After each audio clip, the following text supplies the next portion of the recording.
ਵਾਹਿਗੁਰੂ ਜੀ ਕਾ ਖਾਲਸਾ, ਵਾਹਿਗੁਰੂ ਜੀ ਕੀ ਫਤਿਹ। ਤੁਸੀਂ ਦੇਖ ਰਹੇ ਹੋ ਸਿੱਖ ਚੈਨਲ ਦੇ ਉੱਤੇ ਵਿਸ਼ਵ ਖਬਰ ਸਮੀਖਿਆ ਲੈ ਕੇ ਤੁਹਾਡਾ ਮੇਜ਼ਬਾਨ ਸ਼ਿੰਦਰਪਾਲ ਸਿੰਘ ਹਾਜ਼ਰ ਹੈ। ਹਰ ਵਾਰ ਦੀ ਤਰ੍ਹਾਂ ਅੱਜ ਦੇ ਪ੍ਰੋਗਰਾਮ ਦੇ ਵਿੱਚ ਤੁਹਾਨੂੰ ਅਸੀਂ ਦੁਨੀਆ ਦੀ ਸੈਰ ਵੀ ਕਰਾਵਾਂਗੇ ਤੇ ਨਾਲ ਦੀ ਨਾਲ ਗੁਰੂ ਸਾਹਿਬ ਦੇ ਜੋ ਦਿੱਤੇ ਉਪਦੇਸ਼ ਨੇ ਉਹਨਾਂ ਦੇ ਉੱਤੇ ਵੀ ਅਸੀਂ ਗੌਰ ਕਰਦੇ ਰਹਿੰਦੇ ਹਾਂ, ਉਹਨਾਂ ਦੇ ਉੱਤੇ ਵੀ ਧਿਆਨ ਧਰਦੇ ਹਾਂ। ਗੁਰੂ ਸਾਹਿਬ ਜੀ ਗੁਰਬਾਣੀ ਵਿੱਚ ਲਿਖਦੇ ਆ ਕਿ ਜਗਤ ਜਲੰਦਾ ਰੱਖ ਲੈ ਆਪਣੀ ਕਿਰਪਾ ਧਾਰ, ਜਿਤ ਦੁਆਰਾ ਉਭਰੈ ਤਿਤੈ ਲੈ ਉਬਾਰ। ਜਦੋਂ ਅਸੀਂ ਅੱਜ ਦੇ ਸਮਿਆਂ ਦੀ ਗੱਲ ਕਰਦੇ ਹਾਂ ਕਿ ਜਿਹੜੀ ਤਪਸ਼ ਹੈ, ਤਪਸ਼ ਨੂੰ ਅਸੀਂ ਦੋ ਤਰ੍ਹਾਂ ਦੀ ਜਿਹੜੀ ਤਪਸ਼ ਹੈ ਉਹ ਅਸੀਂ ਮੰਨਦੇ ਹਾਂ। ਇੱਕ ਤਾਂ ਅਸੀਂ ਕਹਿ ਦਿੰਦੇ ਹਾਂ ਕਿ ਕੁਦਰਤੀ, ਭਾਵ ਕਿ ਜਿਹੜੀ ਸੂਰਜੀ ਤਪਸ਼ ਹੈ, ਭਾਵ ਕਿ ਮੌਸਮਾਂ ਦੀ ਤਪਸ਼ ਹੈ, ਤੇ ਦੂਜਾ ਉਹ ਮੌਸਮ ਜੋ ਇਨਸਾਨ ਦੇ ਖਿਆਲਾਂ ਦਾ ਜਾਂ ਇਨਸਾਨ ਦੇ ਅੰਦਰ ਦਾ ਮੌਸਮ ਹੁੰਦਾ ਹੈ, ਉਹਦੇ ਵਿੱਚ ਵੀ ਕਾਫੀ ਤਪਸ਼ ਹੋ ਗਈ ਹੈ। ਤੇ ਦੇਖਦੇ ਹਾਂ ਕਿ ਮੌਸਮਾਂ ਦੀ ਗੱਲ ਕਰਦੇ ਹਾਂ, ਕਿਤੇ ਬਰਫ਼ਾਂ ਪਈਆਂ ਨੇ, ਕਿਤੇ ਝੱਖੜ ਹੈ, ਕਿਤੇ ਹੜ੍ਹ ਆਏ ਨੇ, ਕਈਆਂ ਦੀ ਜਿਹੜੀ ਜ਼ਿੰਦਗੀ ਆ ਉਹ ਪਾਣੀ ਵਿੱਚ ਡੁੱਬੀ ਪਈ ਆ, ਤੇ ਦੂਜੇ ਪਾਸੇ ਅੱਗਾਂ ਨੇ ਆਪਣਾ ਹੀ ਜਿਹੜਾ ਜਲਵਾ ਹੈ ਜ਼ੋਰ ਦਿਖਾਉਣੇ ਸ਼ੁਰੂ ਕਰ ਦਿੱਤੇ ਆ। ਆਮ ਤੌਰ ਦੇ ਉੱਤੇ ਗੱਲ ਕਰਦੇ ਹਾਂ ਆਸਟ੍ਰੇਲੀਆ ਨਿਊਜ਼ੀਲੈਂਡ ਦੇ ਵੱਲ ਜਿਹੜੀਆਂ ਅੱਗਾਂ ਜ਼ਿਆਦਾ ਲੱਗਦੀਆਂ ਨੇ, ਕਿ ਪਰ ਹੁਣ ਉੱਥੇ ਠੰਡ ਹੈਗੀ ਆ। ਇਸ ਵੇਲੇ ਇਹ ਜਿਹੜਾ ਪ੍ਰਕੋਪ ਹੈ ਉਹ ਕੈਨੇਡਾ ਦੇ ਵਿੱਚ ਕਾਫੀ ਉਹ ਤੇਜ਼ ਹੋ ਰਿਹਾ ਹੈ, ਪਰ ਸਕਾਟਲੈਂਡ ਦੇ ਵਿੱਚ ਵੀ ਸਾਨੂੰ ਕੁਝ ਖਬਰਾਂ ਮਿਲੀਆਂ ਨੇ, ਕੁਝ ਥਾਵਾਂ ਦੇ ਉੱਤੇ ਇਹ ਜਿਹੜੀਆਂ ਅੱਗਾਂ ਲੱਗੀਆਂ ਨੇ। ਸੋ ਜੇ ਅਸੀਂ ਦੇਖਿਆ ਜਾਵੇ ਇਹਨਾਂ ਖਬਰਾਂ ਦੇ ਤਹਿਤ ਕਿ ਜਿਹੜੀ ਸਭ ਤੋਂ ਜ਼ਿਆਦਾ ਗਰਮੀ ਆ ਉਹ ਪੰਜਾਬ ਦੇ ਲੀਡਰਾਂ ਦੇ ਵਿੱਚ ਜ਼ਿਆਦਾ ਸਾਨੂੰ ਦਿਖਾਈ ਦਿੰਦੀ ਆ। ਕਈ ਵਾਰੀ ਮਹਿਸੂਸ ਹੁੰਦੀ ਆ ਕਿ ਉਹ ਆਏ ਦਿਨ ਇਹੋ ਜਿਹੀ ਭੜਾਸ ਕੱਢਦੇ ਆ ਕਿ ਬੰਦਾ ਸੋਚਦਾ ਕਿ ਇਹਨਾਂ ਦੇ ਵਿੱਚ ਇੰਨੀ ਗਰਮੀ ਕਿੱਥੋਂ ਆ ਗਈ ਆ। ਖੈਰ, ਸਾਡਾ ਇਹ ਵਿਸ਼ਾ ਇਹ ਨਹੀਂ ਹੈਗਾ ਅੱਜ ਦਾ। ਉਹ ਲੋਕਾਂ ਦੀ ਮਰਜ਼ੀ ਆ ਕਿ ਲੋਕ ਉਹਨਾਂ ਨੂੰ ਵੋਟਾਂ ਪਾ ਕੇ ਚੁਣਦੇ ਨੇ ਤੇ ਫਿਰ ਉਹ ਆਪਣੀ ਜਿਹੜੀ ਗਰਮੀ ਆ ਉਹ ਦਿਖਾਉਂਦੇ ਨੇ। ਪਰ ਸਾਡਾ ਵਿਸ਼ਾ ਹੁੰਦਾ ਹੈ ਅੱਜ ਦਾ ਪ੍ਰੋਗਰਾਮ ਹੁੰਦਾ ਹੈ, ਇਹਦੇ ਵਿੱਚ ਤੁਹਾਨੂੰ ਅਸੀਂ ਜੋ ਸਾਡੇ ਬ੍ਰਹਿਮੰਡ ਦੀ ਜਾਣਕਾਰੀ ਹੈ, ਸਾਡੇ ਆਲੇ ਦੁਆਲੇ ਦੀ ਜਾਣਕਾਰੀ ਹੈ, ਉਹਦੇ ਬਾਰੇ ਵੀ ਅਸੀਂ ਗੱਲ ਕਰਦੇ ਹਾਂ। ਤੇ ਨਾਲ ਦੀ ਨਾਲ ਅਸੀਂ ਸੰਤ ਰਾਮਦਾਸ ਜੀ ਨੂੰ ਵੀ ਯਾਦ ਕਰਦੇ ਹਾਂ, ਜਿਨ੍ਹਾਂ ਨੇ ਕਿਹਾ ਸੀ, ਮਾਂ ਧਰਤੀ ਏ ਤੇਰੀ ਗੋਦ ਨੂੰ ਚੰਨ ਹੋਰ ਬਥੇਰੇ, ਤੂੰ ਮੰਗਦਾ ਰਹਿੰਦੇ ਸੂਰਜਾ ਕਮੀਆਂ ਦੇ ਵਿਹੜੇ। ਤੇ ਸੂਰਜ ਦੀ ਗੱਲ ਕਰਦੇ ਹਾਂ ਕਿ ਜਦੋਂ ਅਸੀਂ ਦੇਖਦੇ ਹਾਂ ਕਿ ਕੁਦਰਤ ਵਾਕਿਆ ਹੀ ਬਹੁਤ ਖੂਬਸੂਰਤ ਹੈ, ਇਹ ਚੀਜ਼ਾਂ ਸਾਨੂੰ ਬਾਹਰ ਨਿਕਲ ਕੇ ਪਤਾ ਲੱਗਦੀਆਂ ਨੇ। ਜਦੋਂ ਅਸੀਂ ਆਪਣੇ ਆਪ ਤੋਂ, ਆਪਣੇ ਘਰ ਤੋਂ ਅਤੇ ਆਪਣੇ ਆਪ ਤੋਂ ਬਾਹਰ ਨਿਕਲ ਕੇ ਦੇਖਦੇ ਹਾਂ ਤੇ ਕੁਦਰਤ ਦੇ ਜਿਹੜੇ ਨਜ਼ਾਰੇ ਨੇ ਉਹਨਾਂ ਨੂੰ ਦੇਖਣ ਵਾਸਤੇ ਤੁਹਾਡੀ ਅੱਖ ਚਾਹੀਦੀ ਹੈ ਅਤੇ ਨਾਲ ਦੀ ਨਾਲ ਤੁਹਾਡੇ ਕੋਲ ਸਮਾਂ ਚਾਹੀਦਾ ਹੈ। ਸਮਾਂ ਮੰਗ ਕਰਦਾ ਹੈ ਕਿ ਕੁਦਰਤ ਕਹਿੰਦੀ ਹੈ ਕਿ ਤੁਸੀਂ ਸਮਾਂ ਕੱਢੋ ਤੇ ਮੈਂ ਤੁਹਾਡੇ ਵਾਸਤੇ ਨਜ਼ਾਰੇ ਲੈ ਕੇ ਆਵਾਂਗੀ। ਸੋ ਇਹ ਜਿਹੜਾ ਉਹਨਾਂ ਦਾ ਆਪਸੀ ਜਿਹੜਾ ਰਿਸ਼ਤਾ ਹੈ ਮਨੁੱਖਤਾ ਦਾ ਤੇ ਕੁਦਰਤ ਦਾ, ਉਹ ਸਦੀਆਂ ਤੋਂ ਇਸੇ ਤਰ੍ਹਾਂ ਹੀ ਬਣਿਆ ਆ ਰਿਹਾ ਹੈ। ਤੇ ਸੋ ਅੱਜ ਦੀ ਅਸੀਂ ਗੱਲਬਾਤ ਦੇ ਵਿੱਚ ਤੁਹਾਨੂੰ ਕੁਝ ਜਾਣਕਾਰੀ ਵੀ ਦੇਵਾਂਗੇ ਤੇ ਨਾਲ ਦੀ ਨਾਲ ਗੱਲ ਜਿਵੇਂ ਕੀਤੀ ਆ ਕਿ ਕੈਨੇਡਾ ਦੇ ਵਿੱਚ ਜਿਹੜੀਆਂ ਅੱਗਾਂ ਲੱਗੀਆਂ ਨੇ ਉਸ ਦਾ ਜਿਹੜਾ ਪ੍ਰਕੋਪ ਹੈ ਉਹ ਕਿਸ ਤਰ੍ਹਾਂ ਅਮਰੀਕਾ ਦੇ ਲੋਕਾਂ ਨੂੰ ਪ੍ਰਭਾਵਿਤ ਕਰ ਰਿਹਾ ਹੈ, ਕਿ ਕਿਵੇਂ ਉਹਨਾਂ ਦੀ ਜਿਹੜੀ ਜ਼ਿੰਦਗੀ ਹੈ ਉਹ ਬੜੀ ਕੀ ਕਹਿੰਦੇ ਹੁੰਦੇ ਮੁਸੀਬਤਾਂ ਵਿੱਚ ਪੈ ਗਈ ਸਾਨੂੰ ਮਹਿਸੂਸ ਹੁੰਦੀ ਆ। ਉਹਦੇ ਬਾਰੇ ਵੀ ਅਸੀਂ ਗੱਲ ਕਰਾਂਗੇ। ਆਹ ਖਬਰਾਂ ਇਸ ਵੇਲੇ ਦੇਖਦੇ ਨੇ ਅਮਰੀਕਾ ਦੇ ਔਰ ਕੈਨੇਡਾ ਦੇ ਸਾਰੀਆਂ ਅਖਬਾਰਾਂ ਦੀਆਂ ਸੁਰਖੀਆਂ ਬੜੀਆਂ ਨੇ, ਔਰ ਇਹ ਤੁਹਾਨੂੰ ਅਸੀਂ ਜਿਹੜੀ ਜਾਣਕਾਰੀ ਹੈ ਆਪਣੇ ਪ੍ਰੋਗਰਾਮ ਦੇ ਵਿੱਚ ਦਿਖਾਵਾਂਗੇ। ਤੇ ਜਿਵੇਂ ਅਸੀਂ ਦੱਸਦੇ ਹਾਂ ਕਿ ਅਸੀਂ ਗਿਆਨ ਵਿਗਿਆਨ ਦੀ ਵੀ ਗੱਲ ਕਰਦੇ ਹਾਂ, ਠੀਕ ਹੈ। ਸਾਡੀ ਜਿਹੜਾ ਸੱਭਿਆਚਾਰ ਹੈ, ਪੰਜਾਬੀ ਸੱਭਿਆਚਾਰ ਹੈ, ਉਹਦੇ ਵਿੱਚ ਬਹੁਤ ਸਾਰੀਆਂ ਲੋਕ ਥਾਵਾਂ ਨੇ, ਮਿਰਜ਼ਾ, ਸੱਸੀ, ਸਾਹਿਬਾਂ, ਕਿੱਸੇ ਜਿਹੜੇ ਨੇ ਉਹਨਾਂ ਦੇ ਦੁਆਲੇ ਫਿਰਦੇ ਹਾਂ। ਤੇ ਨਾਲ ਦੀ ਨਾਲ ਜੋ ਅਸੀਂ ਧਾਰਮਿਕ ਪੱਖ ਦੀ ਗੱਲ ਕਰਦੇ ਹਾਂ ਉਹਦੇ ਵਿੱਚ ਗੁਰੂ ਸਾਹਿਬਾਂ ਨੇ ਜਿਵੇਂ ਕਿਹਾ ਹੀ ਆ ਕਿ ਧਰਤੀ ਹੋਰ ਪਰ ਹੈ ਹੋਰ ਆਪਾਂ ਉਹਨਾਂ ਨੂੰ ਚੀਜ਼ਾਂ ਨੂੰ ਕਿ ਲੱਭਣ ਦੀ ਕੋਸ਼ਿਸ਼ ਨਹੀਂ ਕਰਦੇ ਹੈਗੇ। ਜਦੋਂ ਅਸੀਂ ਗੁਰਬਾਣੀ ਵੀ ਪੜ੍ਹਦੇ ਹਾਂ ਆਮ ਤੌਰ ਦੇ ਉੱਤੇ ਦੇਖਦੇ ਹਾਂ ਕਿ ਬਹੁਤ ਸਾਰੇ ਜਿਹੜੇ ਸਾਡੇ ਭੈਣ ਭਰਾ ਨੇ, ਬੱਚੇ ਨੇ, ਵੀਰ ਨੇ, ਬਜ਼ੁਰਗ ਨੇ, ਉਹ ਤੋਤਾ ਰਟਨ ਹੀ ਹੁੰਦਾ ਹੈ। ਤੇ ਅਸੀਂ ਉਹ ਜਿਹੜੀ ਗੁਰੂ ਸਾਹਿਬ ਜੀ ਜਿਹੜੀ ਸ਼ਬਦਾਵਲੀ ਹੈਗੀ ਆ, ਪਹਿਲੀ ਗੱਲ ਤਾਂ ਜਿਹੜੀ ਸ਼ਬਦਾਵਲੀ ਦੀ ਜਿਹੜੀ ਵੈਲਿਊ ਆ, ਉਹਦੀ ਕਦਰ ਹੈਗੀ ਆ, ਉਹ ਅਸੀਂ ਬਹੁਤ ਘੱਟ ਪਾਉਂਦੇ ਹਾਂ। ਤੇ ਨਾਲ ਦੀ ਨਾਲ ਜਿਹੜਾ ਉਹਦੇ ਵਿੱਚ ਗੁਰੂ ਸਾਹਿਬ ਜੀ ਨੇ ਸਾਰ ਅੰਸ਼ ਦਿੱਤਾ ਹੁੰਦਾ ਹੈ ਕਿ ਗੁਰੂ ਜੀ ਗੱਲ ਕਹਿਣੀ ਕੀ ਚਾਹੁੰਦੇ ਆ, ਅਸੀਂ ਉਹਦੇ ਵੱਲ ਧਿਆਨ ਨਹੀਂ ਦਿੰਦੇ ਹੈਗੇ ਤੇ ਅਸੀਂ ਇਹੀ ਗੱਲ ਕਹਿ ਕੇ ਚੱਲ ਜਾਂਦੇ ਹਾਂ ਕਿ ਸੂਰਜ ਏਕੋ ਰੁੱਤ ਅਨੇਕ।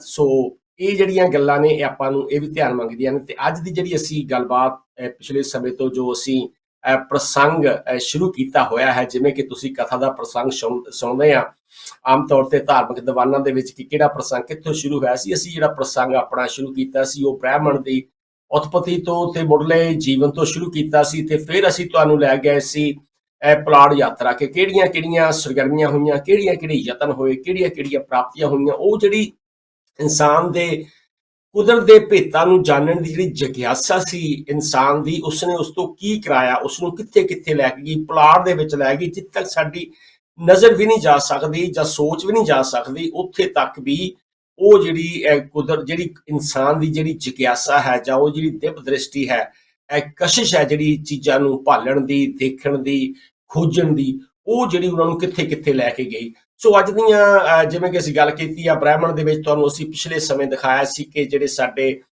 9 ਖੰਡ, ਜਿਵੇਂ ਅਸੀਂ ਕਹਿੰਦੇ ਹਾਂ ਕਿ ਉਹਨਾਂ ਨੂੰ ਅਸੀਂ ਪੰਜਾਬੀ ਵਿੱਚ ਵੀ ਦਿਖਾਇਆ ਸੀ। ਇਹ ਜਿਹੜੇ ਅੰਗਰੇਜ਼ੀ ਦੇ ਵਿੱਚ ਆਮ ਤੌਰ ਤੇ ਸਾਨੂੰ ਦੇਖਣ ਨੂੰ ਮਿਲਦੇ ਆ, ਪਰ ਤੁਹਾਡੇ ਵਾਸਤੇ ਅਸੀਂ ਪੰਜਾਬੀ ਵਿੱਚ ਵੀ ਲੱਭ ਕੇ ਲਿਆਏ ਸੀ। ਜਿਵੇਂ ਕਿ ਜਿਹੜਾ ਪਹਿਲਾ ਗ੍ਰਹਿ ਹੈ ਉਹ ਮਰਕਰੀ ਹੈ, ਦੂਜਾ ਵੀਨਸ ਹੈ, ਉਸ ਤੋਂ ਅੱਗੇ ਹੈ ਜਿਹੜੀ ਸਾਡੀ ਪਿਆਰੀ ਸਾਡੀ ਧਰਤੀ ਹੈ ਜਿੱਥੇ ਅਸੀਂ ਰਹਿੰਦੇ ਹਾਂ।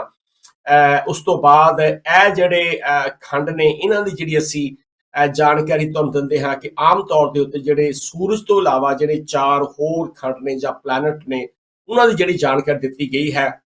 ਔਰ ਦੇਖਦੇ ਹਾਂ ਕਿ ਜਿਹੜਾ ਪਹਿਲਾ ਬੁੱਧ ਹੈ, ਇਹ ਬੁੱਧ ਸੂਰਜ ਦੇ ਸਭ ਤੋਂ ਜ਼ਿਆਦਾ ਨੇੜੇ ਹੋਣ ਕਰਕੇ ਇਹਦੀ ਜਿਹੜੀ ਕਸ਼ਿਸ਼ ਹੈ ਸੂਰਜ ਦੀ, ਆ ਗਰਮੀ ਤਾਂ ਹੋਣੀ ਆ ਉੱਥੇ, ਤੇ ਇਹਦਾ ਬੜਾ ਛੋਟਾ ਆਕਾਰ ਹੈ।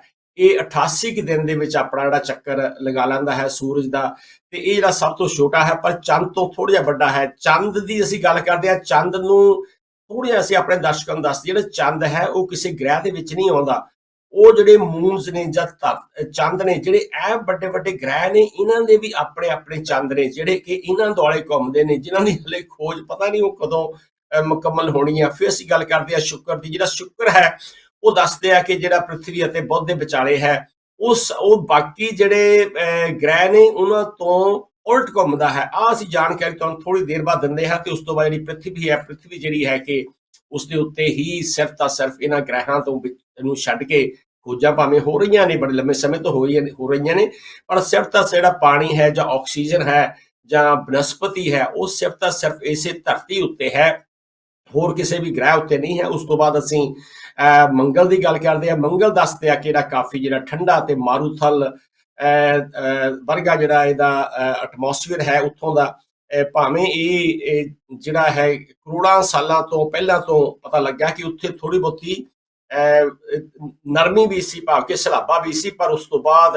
ਇਹ ਜਿਹੜਾ ਹੌਲੀ ਉਸਦਾ ਜਿਹੜਾ ਵਾਤਾਵਰਣ ਬਦਲਿਆ ਤੇ ਇਸ ਵੇਲੇ ਦੱਸਦੇ ਆ ਕਿ ਉਹ ਕਾਫੀ ਠੰਡਾ ਤੇ ਮਾਰੂਥਲ ਹੈ। ਉਸ ਤੋਂ ਬਾਅਦ ਜਿਹੜਾ ਬ੍ਰਹਸਪਤ ਹੈ, ਬ੍ਰਹਸਪਤ ਦੇਖਦੇ ਆ ਕਿ ਇਹ ਸਭ ਤੋਂ ਜਿਹੜਾ ਵੱਡਾ ਹੈ, ਸਾਰਿਆਂ ਤੋਂ ਇਹ ਵੱਡਾ ਜਿਹੜਾ ਬ੍ਰਹਸਪਤ ਗ੍ਰਹਿ ਹੈ। ਜਿਹੜੀ ਨਿੱਕਾ ਜਿਹਾ ਅਸੀਂ ਲਾਲ ਜਿਹਾ ਕਿ ਚਟਕਣਾ ਦੇਖਦੇ ਆ ਉਹਦੇ ਥੱਲੇ ਪਾਸੇ, ਇਹ ਵੀ ਕਹਿੰਦੇ ਖਰਬਾਂ ਸਾਲਾਂ ਤੋਂ ਇਹਦੇ ਉੱਤੇ ਪਿਆ ਹੋਇਆ ਹੈ। ਇਹ ਵੀ ਸਾਡੀ ਧਰਤੀ ਤੋਂ ਵੀ ਇਹ ਜਿਹੜਾ ਚਟਕਣਾ ਉਹ ਵੱਡਾ ਹੈ। ਤੋਂ ਇਹ ਤੁਸੀਂ ਹੁਣ ਖਿਆਲ ਕਰ ਸਕਦੇ ਆ ਕਿ ਇਹ ਜਿਹੜਾ ਗ੍ਰਹਿ ਹੈ ਇਹ ਕਿੱਡਾ ਵੱਡਾ ਹੋਵੇਗਾ। ਸੋ ਇਸ ਦੇ ਨਾਲ ਹੀ ਇਹ ਵੀ ਨਾਲੇ ਦੱਸਿਆ ਗਿਆ ਹੈ ਕਿ ਜਿਹੜੇ ਬਾਕੀ ਜਿੰਨੇ ਵੀ ਗ੍ਰਹਿ ਨੇ ਉਹ ਸਾਰੇ ਇਸ ਬ੍ਰਹਸਪਤ ਦੇ ਵਿੱਚ ਸਮਾ ਸਕਦੇ ਆ। ਇਹ ਐਡਾ ਵੱਡਾ ਗ੍ਰਹਿ ਹੈ। ਤੇ ਦੂਜਾ ਜਿਹੜਾ ਗ੍ਰਹਿ ਹੈ ਸਾਡਾ ਸ਼ਨੀ, ਆਮ ਤੌਰ ਤੇ ਜਿਹੜੇ ਸਾਡੇ ਇਹ ਟੇਵੇ ਲਾਉਣ ਵਾਲੇ ਜਾਂ ਭਵਿੱਖਬਾਣੀ ਕਰਨ ਵਾਲੇ ਜਿਹੜੇ ਸਾਡੇ ਲੋਕ ਨੇ ਉਹ ਦੱਸਦੇ ਨੇ ਕਿ ਜਿਹੜੀ ਸ਼ਨੀ ਦਾ ਗ੍ਰਹਿ ਬੜਾ ਤੁਹਾਡਾ ਸਖਤ ਹੈ। ਇਹ ਇੱਕ ਬੜਾ ਹੀ ਅਦਭੁਤ ਗ੍ਰਹਿ ਹੈ। ਬਾਕੀ ਹੋਰ ਗ੍ਰਹਿਾਂ ਦੁਆਲੇ ਵੀ ਚੱਕਰ ਤਾਂ ਹਨ, ਪਰ ਇਹਦੇ ਜਿਹੜੇ ਚੱਕਰ ਹਨ ਉਹ ਬੜੇ ਹੀ ਇਹਦੇ ਅਦਭੁਤ ਹਨ, ਜਿਸ ਕਰਕੇ ਇਸ ਦੀ ਜਿਹੜੀ ਵਿਸ਼ੇਸ਼ ਦਿੱਖ ਬਹੁਤ ਲੋਕਾਂ ਨੂੰ ਆਕਰਸ਼ਿਤ ਕਰਦੀ ਹੈ। ਤੇ ਉਸ ਤੋਂ ਅਗਲਾ ਜਿਹੜਾ ਯੂਰੇਨਸ ਹੈ, ਜਿਸ ਨੂੰ ਅਸੀਂ ਉਰਨ ਕਹਿੰਦੇ ਹਾਂ, ਤੇ ਇਹ ਜਿਹੜਾ 90 ਕੋਣ ਦੇ ਉੱਤੇ ਪਤਾ ਲੱਗਿਆ ਕਿ ਇਹ ਜਿਹੜਾ ਘੁੰਮਦਾ ਹੈ। ਸਾਰੇ ਜਿਹੜੇ ਗ੍ਰਹਿ ਨੇ ਉਹ ਘੁੰਮਦੇ ਨੇ, ਸੂਰਜ ਦੁਆਲੇ ਵੀ ਘੁੰਮਦੇ ਨੇ, ਆਪਣੇ ਆਪ ਵੀ ਘੁੰਮਦੇ ਨੇ। ਤੇ ਇਸ ਤੋਂ ਜਿਹੜਾ ਅੱਗੇ ਨੈਪਚੂਨ ਹੈ, ਜਿਸ ਨੂੰ ਅਸੀਂ ਵਰਣ ਕਹਿੰਦੇ ਹਾਂ, ਉਹ ਸਭ ਤੋਂ, ਜੇ ਸੂਰਜ ਤੋਂ ਦੇਖਿਆ ਜਾਵੇ ਥੱਲੇ ਨੀਲੇ ਰੰਗ ਦਾ, ਸੂਰਜ ਤੋਂ ਸਭ ਤੋਂ ਦੂਰ ਦਾ ਇਹ ਜਿਹੜਾ ਗ੍ਰਹਿ ਹੈ, ਇਹ ਬਹੁਤ ਠੰਡਾ ਅਤੇ ਇਸ ਦਾ ਜਿਹੜਾ ਵਾਤਾਵਰਣ ਹੈ ਬਹੁਤ ਹਨੇਰਾ ਹੈ, ਭਾਵ ਕਿ ਸੂਰਜ ਤੋਂ ਬਹੁਤ ਦੂਰ ਹੋਣ ਕਰਕੇ ਇੱਥੇ ਸੂਰਜ ਦੀ ਲਾਈਟ ਵੀ ਨਹੀਂ ਪਹੁੰਚ ਸਕਦੀ। ਤੇ ਨਾਲ ਦੀ ਨਾਲ ਇਹ ਵੀ ਕੁਝ ਵਿਗਿਆਨੀਆਂ ਦਾ ਖਿਆਲ ਹੈ ਕਿ ਹਿਸਾਬ ਦੀ ਗਿਣਤੀ ਦੇ ਮੁਤਾਬਕ ਜਿਹੜੀ ਮੈਥਮੈਟੀਕਲ ਜਿਹੜੀ ਕੈਲਕੂਲੇਸ਼ਨ ਹੈ, ਉਹ ਸਭ ਤੋਂ ਪਹਿਲਾਂ ਇਹ ਜਿਹੜਾ ਉਪਗ੍ਰਹਿ ਜਿਹੜਾ ਇਹ ਗ੍ਰਹਿ ਸੀ ਜਾਂ ਇਹ ਪਲੈਨਟ ਸੀ, ਇਹ ਲੱਭਿਆ ਗਿਆ। ਤੇ ਇੱਕ ਹੋਰ ਅਸੀਂ ਪਲੈਨਟ ਤੋਂ ਅੱਗੇ ਜਾ ਕੇ ਵੀ ਦੱਸਾਂਗੇ, ਉਸ ਨੂੰ ਅਸੀਂ ਯਮ ਕਹਿੰਦੇ ਹਾਂ। ਯਮ ਕਿਹੜਾ ਬਹੁਤ ਦੂਰ ਹੈ, ਸ਼ਾਇਦ ਅਸੀਂ ਉਸ ਨੂੰ ਪਲੈਟੋ ਵੀ ਕਹਿੰਦੇ ਹਾਂ। ਤੇ ਅਗਲੀ ਜਿਹੜੀ ਤਸਵੀਰ ਹੁਣ ਤੁਹਾਨੂੰ ਦਿਖਾਉਂਦੇ ਆ, ਉਹ ਅਸੀਂ ਦਿਖਾਵਾਂਗੇ ਕਿ ਇਹਨਾਂ ਧਰਤੀਆਂ ਦੇ ਉੱਤੇ, ਇਹਨਾਂ ਗ੍ਰਹਿਾਂ ਦੇ ਉੱਤੇ ਜਿਹੜਾ ਸਾਲ ਹੈ ਉਹ ਕਿੰਨੇ ਚਿਰ ਦਾ ਹੁੰਦਾ ਹੈ। ਇਹ ਆਪਾਂ ਨੂੰ ਹੁਣ ਦੇਖਣ ਦੀ ਲੋੜ ਹੈ। ਜਿਵੇਂ ਕਿ ਅਸੀਂ ਬੁੱਧ ਦੀ ਗੱਲ ਕੀਤੀ ਹੈ, ਬੁੱਧ ਦੇ ਉੱਤੇ ਜਿਹੜਾ ਹੈ ਉਹ 85 ਦਿਨ ਦਾ ਜਿਹੜਾ ਸਾਲ ਹੁੰਦਾ ਹੈ, ਅਤੇ ਉਹ 58 ਮਿਲੀਅਨ ਕਿਲੋਮੀਟਰ ਸੂਰਜ ਤੋਂ ਦੂਰ ਹੈ। ਤੇ ਹੁਣ ਤੁਸੀਂ ਅੰਦਾਜ਼ਾ ਲਗਾ ਸਕਦੇ ਆ, ਅਸੀਂ ਤੁਹਾਨੂੰ ਥੋੜੀ ਜਿਹੀ ਇਹਦੀ ਜਿਹੜੀ ਸਥਿਤੀ ਹੈਗੀ ਆ ਉਹਦੇ ਬਾਰੇ ਦੱਸਣ ਦਾ ਅਸੀਂ ਯਤਨ ਕਰਦੇ ਹਾਂ ਕਿ ਇਹਨਾਂ ਦੀ ਜਿਹੜੀ ਸਥਿਤੀ ਆ ਪਲਾਟ ਦੇ ਵਿੱਚ ਉਹ ਕਿਹੋ ਜਿਹੀ ਆ। ਉਸ ਤੋਂ ਜਿਹੜਾ ਅਗਲਾ ਗ੍ਰਹਿ ਅਸੀਂ ਦੇਖ ਰਹੇ ਹਾਂ ਉਹ ਹੈ ਵੀਨਸ ਹੈ, ਜਿਸ ਨੂੰ ਅਸੀਂ ਸ਼ੁੱਕਰ ਗ੍ਰਹਿ ਕਹਿੰਦੇ ਹਾਂ। ਔਰ ਇਹਦੇ ਵਿੱਚ ਦੇਖਿਆ ਹੈ ਕਿ ਇਹ 225 ਦਿਨ ਦਾ ਇਹਦਾ ਸਾਲ ਹੁੰਦਾ ਹੈ, ਭਾਵ ਕਿ 225 ਦਿਨਾਂ ਦੇ ਵਿੱਚ ਇਹ ਸੂਰਜ ਦਾ ਇੱਕ ਗੇੜਾ ਪੂਰਾ ਕਰਦਾ ਹੈ, ਚੱਕਰ ਲਾਉਂਦਾ ਹੈ। ਤੇ ਇਹ 108 ਮਿਲੀਅਨ ਕਿਲੋਮੀਟਰ ਸੂਰਜ ਤੋਂ ਇਸ ਦੀ ਦੂਰੀ ਹੈ। ਤੇ ਸਾਡੀ ਜਿਹੜੀ ਪਿਆਰੀ ਧਰਤੀ ਹੈ ਉਹ ਸਾਡੇ ਸਾਰੇ ਲੋਕਾਂ ਨੂੰ ਪਤਾ ਹੈ ਕਿ ਇਹ ਜਿਹੜਾ ਦਿਨ ਹਨ 365, ਇਹ ਕਿਉਂ ਸਾਲ ਦੇ ਦਿਨ 365 ਦਿਨ ਗਿਣੇ ਗਏ ਨੇ, ਕਿਉਂਕਿ 365 ਦਿਨਾਂ ਦੇ ਵਿੱਚ ਧਰਤੀ ਜਿਹੜੀ ਹੈ ਉਹ ਸੂਰਜ ਦਾ ਇੱਕ ਪੂਰਾ ਚੱਕਰ ਕੰਪਲੀਟ ਕਰਦੀ ਹੈ, ਪੂਰਾ ਕਰਦੀ ਹੈ। ਤੇ ਇਹ 150 ਮਿਲੀਅਨ ਕਿਲੋਮੀਟਰ ਸੂਰਜ ਤੋਂ ਦੂਰ ਹੈ। ਤੇ ਅਗਲਾ ਜਿਹੜਾ ਅਸੀਂ ਦੇਖਦੇ ਹਾਂ ਕਿ ਸਾਡਾ ਮਰਕਰੀ ਹੈ, ਉਸ ਦੀ ਜਿਹੜੀ ਅਸੀਂ ਦੇਖਦੇ ਹਾਂ ਕਿ ਜਿਹੜੀ ਉਸਦੀ ਦੂਰੀ ਹੈ ਉਹ 200 ਮਾਫ ਕਰਨਾ ਮਾਰਸ ਜਿਹੜਾ ਹੈ ਉਹ ਮੰਗਲ ਜਿਹੜਾ ਗ੍ਰਹਿ ਹੈ ਅਸੀਂ ਉਹਨੂੰ ਦੇਖਦੇ ਹਾਂ ਕਿ 687 ਦਿਨ ਦੇ ਵਿੱਚ ਉਹ, ਭਾਵ ਕਿ ਧਰਤੀ ਨਾਲੋਂ ਦੁੱਗਣੇ ਤੋਂ ਵੀ ਜ਼ਿਆਦਾ ਜਿਹੜੇ ਦਿਨ ਉਹ ਲੈਂਦਾ ਹੈ ਆਪਣੀ ਚੱਕਰ ਲਾਉਣ ਦੇ, ਦੁੱਗਣਾ ਥੋੜਾ ਘੱਟ ਕਹਿ ਸਕਦੇ ਹਾਂ। ਤੇ 228 ਮਿਲੀਅਨ ਕਿਲੋਮੀਟਰ ਇਸ ਦੀ ਦੂਰੀ ਹੈ। ਤੇ ਅਗਲਾ ਜਿਹੜਾ ਯੂਪੀਟਰ ਹੈ ਉਹ ਅਸੀਂ ਦੇਖਦੇ ਹਾਂ ਕਿ ਕਿੰਨੀ ਦੂਰ ਹੈ। ਤੁਸੀਂ ਅੰਦਾਜ਼ਾ ਲਗਾ ਸਕਦੇ ਆ ਕਿ ਉਸ ਦਾ ਜਿਹੜਾ ਸਾਲ ਹੈ ਇਹ ਯੂਪੀਟਰ ਦੇ ਉੱਤੇ ਦੱਸਿਆ ਕਿ ਇੱਕ ਸਭ ਤੋਂ ਬਹੁਤ ਵੱਡਾ ਗ੍ਰਹਿ ਹੈ ਤੇ ਬਹੁਤ ਲੰਮਾ ਸਮਾਂ ਲੈਂਦਾ ਹੈ। ਤੇ 4333 ਦਿਨਾਂ ਦੇ ਵਿੱਚ ਆਪਣਾ ਇਹ ਪੂਰਾ ਗੇੜਾ ਕਰਦਾ ਹੈ, ਭਾਵ ਕਿ 4333 ਦਿਨ ਦਾ ਇਹਦਾ ਸਾਲ ਹੁੰਦਾ ਹੈ। ਤੇ 778 ਮਿਲੀਅਨ ਕਿਲੋਮੀਟਰ ਇਹ ਸੂਰਜ ਤੋਂ ਦੂਰੀ ਹੈ ਇਸਦੀ। ਇਹ ਅਸੀਂ ਹੁਣ ਆਪ ਦੇਖ ਸਕਦੇ ਹਾਂ, ਜਿਵੇਂ ਗੁਰੂ ਜੀ ਨੇ ਕਿਹਾ ਸੀ ਕਿ ਧਰਤੀ ਹੋਰ ਪਰੇ ਹੋਰ ਕਿੰਨੀਆਂ ਧਰਤੀਆਂ ਕਿੰਨੀ ਦੂਰ ਦੂਰ ਤੱਕ ਹੋਣਗੀਆਂ। ਆ ਜਿਹੜੀ ਤੁਹਾਡੇ ਵਾਸਤੇ ਜਾਣਕਾਰੀ ਅਸੀਂ ਲੈ ਕੇ ਆਏ ਹਾਂ। ਫਿਰ ਅਸੀਂ ਉਹਦੀ ਸ਼ਨੀ ਗ੍ਰਹਿ ਦੀ ਗੱਲ ਕੀਤੀ ਹੈ, ਜਿਹੜਾ ਕਿ ਬੜਾ ਅਦਭੁਤ ਹੈ, ਬੜਾ ਦੇਖਣ ਨੂੰ ਬੜਾ ਸੋਹਣਾ ਲੱਗਦਾ ਹੈ। ਤੇ ਇਹ ਦੇਖਦੇ ਆ ਕਿ ਬਹੁਤ ਜ਼ਿਆਦਾ ਦੂਰ ਹੈ। ਤੇ ਇਸ ਦਾ ਜਿਹੜਾ ਇੱਕ ਸਾਲ ਦਾ ਜਿਹੜਾ ਸਮਾਂ ਹੈ ਉਹ 10,759 ਦਿਨ ਹੈ। ਤੇ 1.43 ਬਿਲੀਅਨ, ਭਾਵ ਕਿ ਅਸੀਂ 1430 ਮਿਲੀਅਨ ਕਿਲੋਮੀਟਰ ਤੋਂ ਵੀ ਜਿਹੜਾ ਜ਼ਿਆਦਾ ਉਹ ਇਹ ਸੂਰਜ ਤੋਂ ਦੂਰ ਹੈ। ਤੇ ਆਪ ਅਸੀਂ ਦੇਖ ਸਕਦੇ ਹਾਂ ਕਿ ਉੱਥੇ ਜਿਹੜਾ ਉਹ ਉੱਥੋਂ ਦਾ ਮੌਸਮ ਹੈ ਉਹ ਕਿਹੋ ਜਿਹਾ ਹੋਵੇਗਾ, ਕਿ ਉੱਥੇ ਕਿੰਨੀ ਉੱਥੇ ਠੰਡ ਹੁੰਦੀ ਹੋਵੇਗੀ। ਤੇ ਹੁਣ ਅਸੀਂ ਥੱਲੇ ਦੇਖਦੇ ਹਾਂ ਕਿ ਆ ਜਿਹੜਾ ਹੈ ਯੂਰੇਨਸ ਹੈ, ਜਿਸ ਨੂੰ ਅਸੀਂ ਉਰਨ ਕਹਿੰਦੇ ਹਾਂ, ਕਿ ਇਹ ਵੀ ਦੇਖਿਆ ਜਾਵੇ ਕਿ ਸਭ ਤੋਂ ਦੂਰੀ ਦੇ ਉੱਤੇ ਹੈ ਸੂਰਜ ਤੋਂ। ਤੇ ਇਹਦਾ ਜਿਹੜਾ ਦਿਨ ਹੁੰਦਾ ਹੈ, ਭਾਵ ਕਿ ਦਾ ਸਾਲ ਹੁੰਦਾ ਹੈ, ਉਹਦੇ ਵਿੱਚ 30,687 ਦਿਨ ਗਿਣੇ ਗਏ ਨੇ ਵਿਗਿਆਨੀਆਂ ਦੇ ਵੱਲੋਂ। ਤੇ ਇਹ 2.87 ਬਿਲੀਅਨ ਕਿਲੋਮੀਟਰ, ਭਾਵ ਕਿ 2000 ਤਕਰੀਬਨ 3000 ਮਿਲੀਅਨ ਕਿਲੋਮੀਟਰ ਦੂਰੀ ਦੇ ਉੱਤੇ ਅਸੀਂ ਇਸ ਨੂੰ ਕਹਿ ਸਕਦੇ ਹਾਂ। ਤੇ ਆਪ ਅੰਦਾਜ਼ਾ ਲਗਾ ਸਕਦੇ ਹੋ ਕਿ ਉੱਥੋਂ ਦਾ ਜਿਹੜਾ ਮੌਸਮ ਹੈ ਕਿਹੋ ਜਿਹਾ ਹੋਵੇਗਾ। ਅਖੀਰ ਦੇ ਉੱਤੇ ਤੁਹਾਨੂੰ ਜਿਹੜਾ ਅਸੀਂ ਨੈਪਚੂਨ ਆ ਗਿਆ ਸਾਡਾ, ਨੈਪਚੂਨ ਜਿਸ ਨੂੰ ਅਸੀਂ ਵਰੁਣ ਕਹਿੰਦੇ ਹਾਂ। ਇਹ ਵੀ ਦੇਖਦੇ ਹਾਂ ਕਿ ਇਸ ਦੀ ਸਭ ਤੋਂ ਜ਼ਿਆਦਾ ਦੂਰ ਜਿਹੜਾ ਗ੍ਰਹਿ ਹੈ ਸੂਰਜ ਤੋਂ ਉਹ ਹੈ ਵਰੁਣ, ਜਿਸ ਨੂੰ ਅਸੀਂ ਨੈਪਚੂਨ ਕਹਿੰਦੇ ਹਾਂ।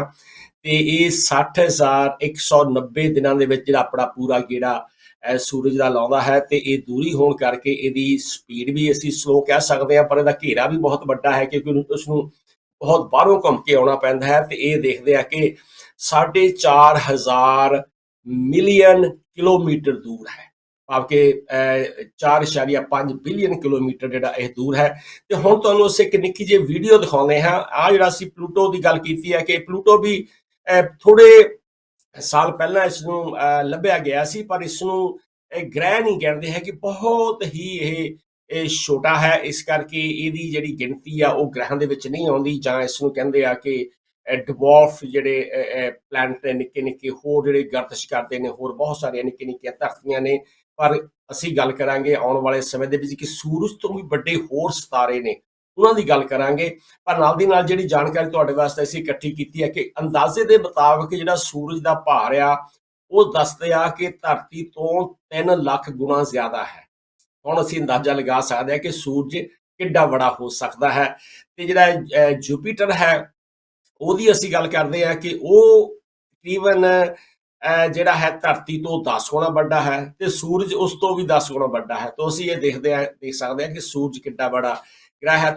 ਨਿੱਕੀ ਜਿਹੀ ਤੁਹਾਨੂੰ ਅਸੀਂ ਵੀਡੀਓ ਦਿਖਾਈਏ ਕਿ ਉਹਦੇ ਵਿੱਚ ਦੱਸਦੇ ਆ ਕਿ ਜਿਹੜੀਆਂ ਧਰਤੀਆਂ ਨੇ, ਇਹ ਜਿਹੜੇ ਗ੍ਰਹਿ ਨੇ, ਜਿਹਨਾਂ ਅਸੀਂ ਨਵਖੰਡਾਂ ਦੀ ਗੱਲ ਕੀਤੀ ਆ, 9 ਖੰਡ ਪ੍ਰਿਥਵੀ ਫਿਰੇ ਚਿਰਜੀਵੇ, ਗੁਰਬਾਣੀ ਦੇ ਵਿੱਚ ਬਾਰ-ਬਾਰ 9 ਖੰਡਾਂ ਦੀ ਜ਼ਿਕਰ ਕੀਤਾ। ਇਹ ਜਿਹੜੇ 9 ਖੰਡ ਨੇ ਇਹ ਕਿਸ ਤਰ੍ਹਾਂ ਘੁੰਮਦੇ ਨੇ, ਸੂਰਜ ਦੁਆਲੇ। ਆਓ ਆਪਾਂ ਦੇਖਦੇ ਹਾਂ ਕਿ ਨਿੱਕਾ ਜਿਹਾ ਇੱਕ ਵੀਡੀਓ ਕਲਿੱਪ। ਹਾਂਜੀ, ਪਿਆਰੇ ਦਰਸ਼ਕੋ, ਜਿਵੇਂ ਕਿ ਅਸੀਂ ਦੇਖ ਰਹੇ ਹਾਂ ਕਿ ਜਿਹੜੇ ਨੇੜੇ ਦੇ ਗ੍ਰਹਿ ਨੇ, ਸਭ ਤੋਂ ਜਿਹੜਾ ਨੇੜੇ ਹੈ, ਜਿਹੜਾ ਮਰਕਰੀ ਜਾਂ ਬੁੱਧ ਹੈ, ਉਹ ਦੇਖੋ ਕਿੰਨੀ ਤੇਜ਼ੀ ਦੇ ਨਾਲ ਘੁੰਮ ਰਿਹਾ ਹੈ ਤੇ ਨਾਲ ਦੀ ਨਾਲ ਉਸ ਨੂੰ ਜਿਹੜੀ ਸੂਰਜ ਦੀ ਖਿੱਚ ਬੜੀ ਪੈ ਰਹੀ ਹੈ। ਉਸ ਤੋਂ ਬਾਅਦ ਸ਼ੁੱਕਰ ਗ੍ਰਹਿ ਹੈ, ਉਸ ਦੀ ਸਪੀਡ ਤੇਜ਼ ਹੈ। ਉਸ ਤੋਂ ਬਾਅਦ ਧਰਤੀ ਹੈ, ਧਰਤੀ ਦੀ ਸਪੀਡ ਥੋੜ੍ਹੀ ਉਹਨਾਂ ਨਾਲੋਂ ਸਲੋ ਹੈ। ਤੇ ਅੱਗੇ ਅਸੀਂ ਦੇਖਦੇ ਹਾਂ ਕਿ ਮੰਗਲ ਹੈ, ਬ੍ਰਹਸਪਤੀ ਹੈ, ਸ਼ਨੀ ਹੈ। ਉਹਨਾਂ ਦੀ ਸਪੀਡ ਜਾਂ ਰਫ਼ਤਾਰ ਜਿਹੜੀ ਆ ਉਹ ਬਾਕੀਆਂ ਨਾਲੋਂ ਬਹੁਤ ਹੌਲੀ ਹੈ। ਤੇ ਅਸੀਂ ਜਦੋਂ ਗੱਲ ਕਰਦੇ ਹਾਂ ਵਰੁਣ ਦੀ ਗੱਲ ਕਰਦੇ ਹਾਂ ਜਾਂ ਅਰੁਣ ਦੀ ਗੱਲ ਕਰਦੇ ਹਾਂ, ਯੂਰੇਨਸ ਅਤੇ ਨੈਪਚੂਨ ਦੀ ਗੱਲ ਕਰਦੇ ਹਾਂ, ਉਹ ਦੇਖੋ ਕਿੰਨੀ ਹੌਲੀ ਹੌਲੀ ਉਹ ਚੱਕਰ ਲਾਉਂਦੇ ਆ। ਸੋ ਅਸੀਂ ਇਹ ਗੱਲ ਕਹਿ ਸਕਦੇ ਹਾਂ ਕਿ ਜਿੰਨੀ ਵੀ ਸੂਰਜ ਤੋਂ ਦੂਰੀ ਹੈਗੀ ਆ ਇਹਨਾਂ ਗ੍ਰਹਿਆਂ ਦੀ, ਉਨੀ ਹੀ ਉਹਨਾਂ ਦੀ ਜਿਹੜੀ ਰਫ਼ਤਾਰ ਆ ਉਹ ਮੱਧਮ ਹੈਗੀ ਆ। ਤੇ ਇਸ ਕਰਕੇ ਜਿਵੇਂ ਕਿ ਅਸੀਂ ਗੱਲ ਕੀਤੀ ਆ ਕਿ ਜਿਹੜਾ ਵਰੁਣ ਜਿਹੜਾ ਗ੍ਰਹਿ ਹੈ ਉਹ 60,190 ਦਿਨਾਂ ਦੇ ਵਿੱਚ ਇਹ ਸਾਰੇ ਬ੍ਰਹਿਮੰਡ ਦਾ, ਭਾਵ ਕਿ ਸੂਰਜ ਦੇ ਜੋ ਉਹਦਾ ਔਰਬਿਟ ਹੈ ਉਹਦਾ ਚੱਕਰ ਲਾਉਂਦਾ ਹੈ। ਸੋ ਥੋੜ੍ਹਾ ਜਿਹਾ ਹੁਣ ਸਾਡੇ ਦਰਸ਼ਕਾਂ ਨੂੰ ਪਤਾ ਲੱਗ ਗਿਆ ਹੈ ਕਿ ਧਰਤੀਆਂ ਦੇ ਉੱਤੇ ਜਿਹੜੇ ਹੋਰ ਧਰਤੀਆਂ ਨੇ ਉਹ ਕਿੱਦਾਂ ਕੰਮ ਕਰਦੀਆਂ ਨੇ। ਸਾਨੂੰ ਥੋੜ੍ਹਾ ਜਿਹਾ ਜਿਹੜਾ ਗਿਆਨ ਹੈ ਉਹ ਲੈਣ ਦੀ ਲੋੜ ਹੈਗੀ ਆ। ਸਾਨੂੰ ਥੋੜ੍ਹੀ ਹੋਰ ਖੋਜ ਕਰਨ ਦੀ ਲੋੜ ਹੈ, ਸਮਾਂ ਸਾਨੂੰ ਕੱਢਣ ਦੀ ਲੋੜ ਹੈ। ਪਰ ਅੱਜ ਦੀ ਸਮੱਸਿਆ ਇਹ ਹੈਗੀ ਹੈ ਕਿ ਜਿਹੜਾ ਸਾਡਾ ਸੋਸ਼ਲ ਮੀਡੀਆ ਲੋਕ ਮਾਧਿਅਮ ਹੈ ਉਹ ਸਾਨੂੰ ਇਹੋ ਜਿਹੀ ਜਾਣਕਾਰੀ ਨਹੀਂ ਦਿੰਦਾ। ਔਰ ਇਹ ਵੀ ਕੋਈ ਦੋਰਾਮਾ ਨਹੀਂ ਕਿ ਪੰਜਾਬ ਤੋਂ ਜਿਹੜਾ ਵਿਗਿਆਨਿਕ ਸੱਭਿਆਚਾਰ ਹੈ ਉਹ ਬਹੁਤ ਦੂਰ ਰਿਹਾ ਤੇ ਅਸੀਂ ਆਪਣੀਆਂ ਉਹ ਢੋਲਕੀਆਂ ਤੇ ਚਰਖਿਆਂ ਨੂੰ ਹੀ ਆਪਣਾ ਸੱਭਿਆਚਾਰ ਬਣਾ ਲਿਆ ਸੀ। ਤੇ ਆਹ ਦੇਖਦੇ ਆ ਕਿ ਜਿਹੜੀਆਂ ਸਾਡੀਆਂ ਧਰਤੀਆਂ ਨੇ ਉਹ ਕਿਸ ਤਰ੍ਹਾਂ ਉਹ ਚੱਕਰ ਲਗਾਉਂਦੀਆਂ ਨੇ। ਸੋ ਇਹ ਮੇਰੇ ਖਿਆਲ ਸਾਡੀ ਜਿਹੜੀ ਜਾਣਕਾਰੀ ਹੈ ਸਾਡੇ ਅੱਜ ਦੇ ਪ੍ਰੋਗਰਾਮ ਦੀ, ਉਹ ਸਾਡੇ ਦਰਸ਼ਕਾਂ ਨੂੰ ਪਸੰਦ ਆਈ ਹੋਵੇਗੀ ਤੇ ਅਸੀਂ ਤੁਹਾਡੇ ਵਾਸਤੇ ਹੋਰ ਵੀ ਜਿਹੜੀ ਖੋਜ ਕਰਕੇ ਲੈ ਕੇ ਆਵਾਂਗੇ। ਜਿਵੇਂ ਕਿ ਗੱਲ ਕੀਤੀ ਹੈ ਕਿ ਸੂਰਜ ਤੋਂ ਵੱਡੇ ਹੋਰ ਸਿਤਾਰੇ ਵੀ ਨੇ। ਹੁਣ ਆਪਾਂ ਅੰਦਾਜ਼ਾ ਲਗਾ ਸਕਦੇ ਹਾਂ ਕਿ ਜਿਹੜਾ ਪੁਲਾੜ ਹੈ ਉਹ ਕਿੰਨਾ ਵਿਸ਼ਾਲ ਹੈ। ਧਰਤੀ ਦੇ ਦੁਆਲੇ ਤਾਂ ਤੁਸੀਂ ਕਹਿੰਦੇ ਹੁੰਦੇ ਆ ਰੌਕਟ ਦੇ ਵਿੱਚ ਤਾਂ ਤੁਸੀਂ ਕੁਛ ਅੱਜ ਕੱਲ੍ਹ ਘੰਟਿਆਂ ਦੇ ਵਿੱਚ ਹੀ ਗੇੜਾ ਲਾ ਕੇ ਆ ਸਕਦੇ ਆ, ਇੱਕ ਦਿਨ ਦੇ ਵਿੱਚ ਵੀ ਗੇੜਾ ਲਾ ਕੇ ਆ ਸਕਦੇ ਆ। ਤੇ ਜਿਹੜਾ ਕਿ 1961 ਤੋਂ ਜਿਹੜੀ ਬਿਰਥ ਪਾਈ ਸੀ ਰੂਸੀਆਂ ਨੇ ਤੇ ਉਸ ਦਾ ਮੁਕਾਬਲਾ ਅਸੀਂ ਅੱਜ ਨਹੀਂ ਕਰ ਸਕਦੇ। ਉਸ ਤੋਂ ਬਾਅਦ ਅਮਰੀਕਾ ਨੇ ਪਹਿਲੀ ਵਾਰ ਜਿਹੜੇ ਆਪਣੇ ਬੰਦੇ ਉਤਾਰੇ ਸੀ ਚੰਦ ਦੇ ਉੱਤੇ, ਬਹੁਤ ਵੱਡੀ ਪ੍ਰਾਪਤੀ ਸੀ। ਹਾਲੇ ਤੱਕ ਹੋਰ ਕੋਈ ਮੁਲਕ ਇਹੋ ਜਿਹਾ ਕਾਰਨਾਮਾ ਨਹੀਂ ਕਰ ਸਕਿਆ। ਪੰਜਾਬੀ ਇਹ ਕਾਰਨਾਮੇ ਕਦੋਂ ਕਰਨਗੇ, ਇਹ ਸਾਡੀ ਸੋਚਣ ਤੋਂ ਬਹੁਤ ਬਾਹਰ ਦੀ ਗੱਲ ਹੈ। ਤੇ ਆਓ ਹੁਣ ਅਸੀਂ ਖਬਰਾਂ ਨੂੰ ਅੱਗੇ ਤੋਰਦੇ ਹਾਂ ਤੇ ਹੁਣੇ ਅਸੀਂ ਗੱਲ ਕਰਦੇ ਹਾਂ ਕਿ ਜੋ ਅਮਰੀਕਾ ਦੇ ਪ੍ਰਧਾਨ ਮੰਤਰੀ ਨੇ ਜੋ ਸੱਦਾ ਪੱਤਰ ਭੇਜਿਆ ਸੀ ਰਿਸ਼ੀ ਸੁਨਕ ਨੂੰ, ਜਿਹੜੇ ਕਿ ਬਰਤਾਨੀਆ ਦੇ ਪ੍ਰਧਾਨ ਮੰਤਰੀ ਨੇ, ਉਹ ਉੱਥੇ ਗਏ ਨੇ ਤੇ ਉਹਨਾਂ ਦੀਆਂ ਆਪਸ ਵਿੱਚ ਹੀ ਗੱਲਾਂ ਬਾਤਾਂ ਹੋਈਆਂ ਨੇ। ਉਹਨਾਂ ਨੇ ਪ੍ਰੈਸ ਕਾਨਫਰੰਸ ਕੀਤੀ ਸੀ, ਉਹਦੇ ਕੁਛ ਤੁਹਾਨੂੰ ਅੰਸ਼ ਅਸੀਂ ਦਿਖਾਵਾਂਗੇ ਤੇ ਅੱਜ ਦੇ ਪ੍ਰੋਗਰਾਮ ਦੇ ਵਿੱਚ ਉਹਨਾਂ ਬਾਰੇ ਥੋੜਾ ਅਸੀਂ ਵਿਸਤਾਰ ਦੇ ਵਿੱਚ ਗੱਲ ਵੀ ਕਰਾਂਗੇ। ਜਿਵੇਂ ਕਿ ਅਸੀਂ ਗੱਲ ਕਰਦੇ ਰਹੇ ਹਾਂ ਕਿ ਜਿਹੜਾ ਬਰਤਾਨੀਆ ਹੈ ਬੜੇ ਲੰਮੇ ਸਮੇਂ ਤੋਂ ਉਹ ਨੈਟੋ ਦਾ ਮੈਂਬਰ ਹੈ ਤੇ ਨਾਲ ਦੀ ਨਾਲ ਜੇ ਕਹਿ ਦਈਏ ਕਿ ਅਮਰੀਕਾ ਦਾ ਪੱਕਾ ਮਿੱਤਰ ਹੈ।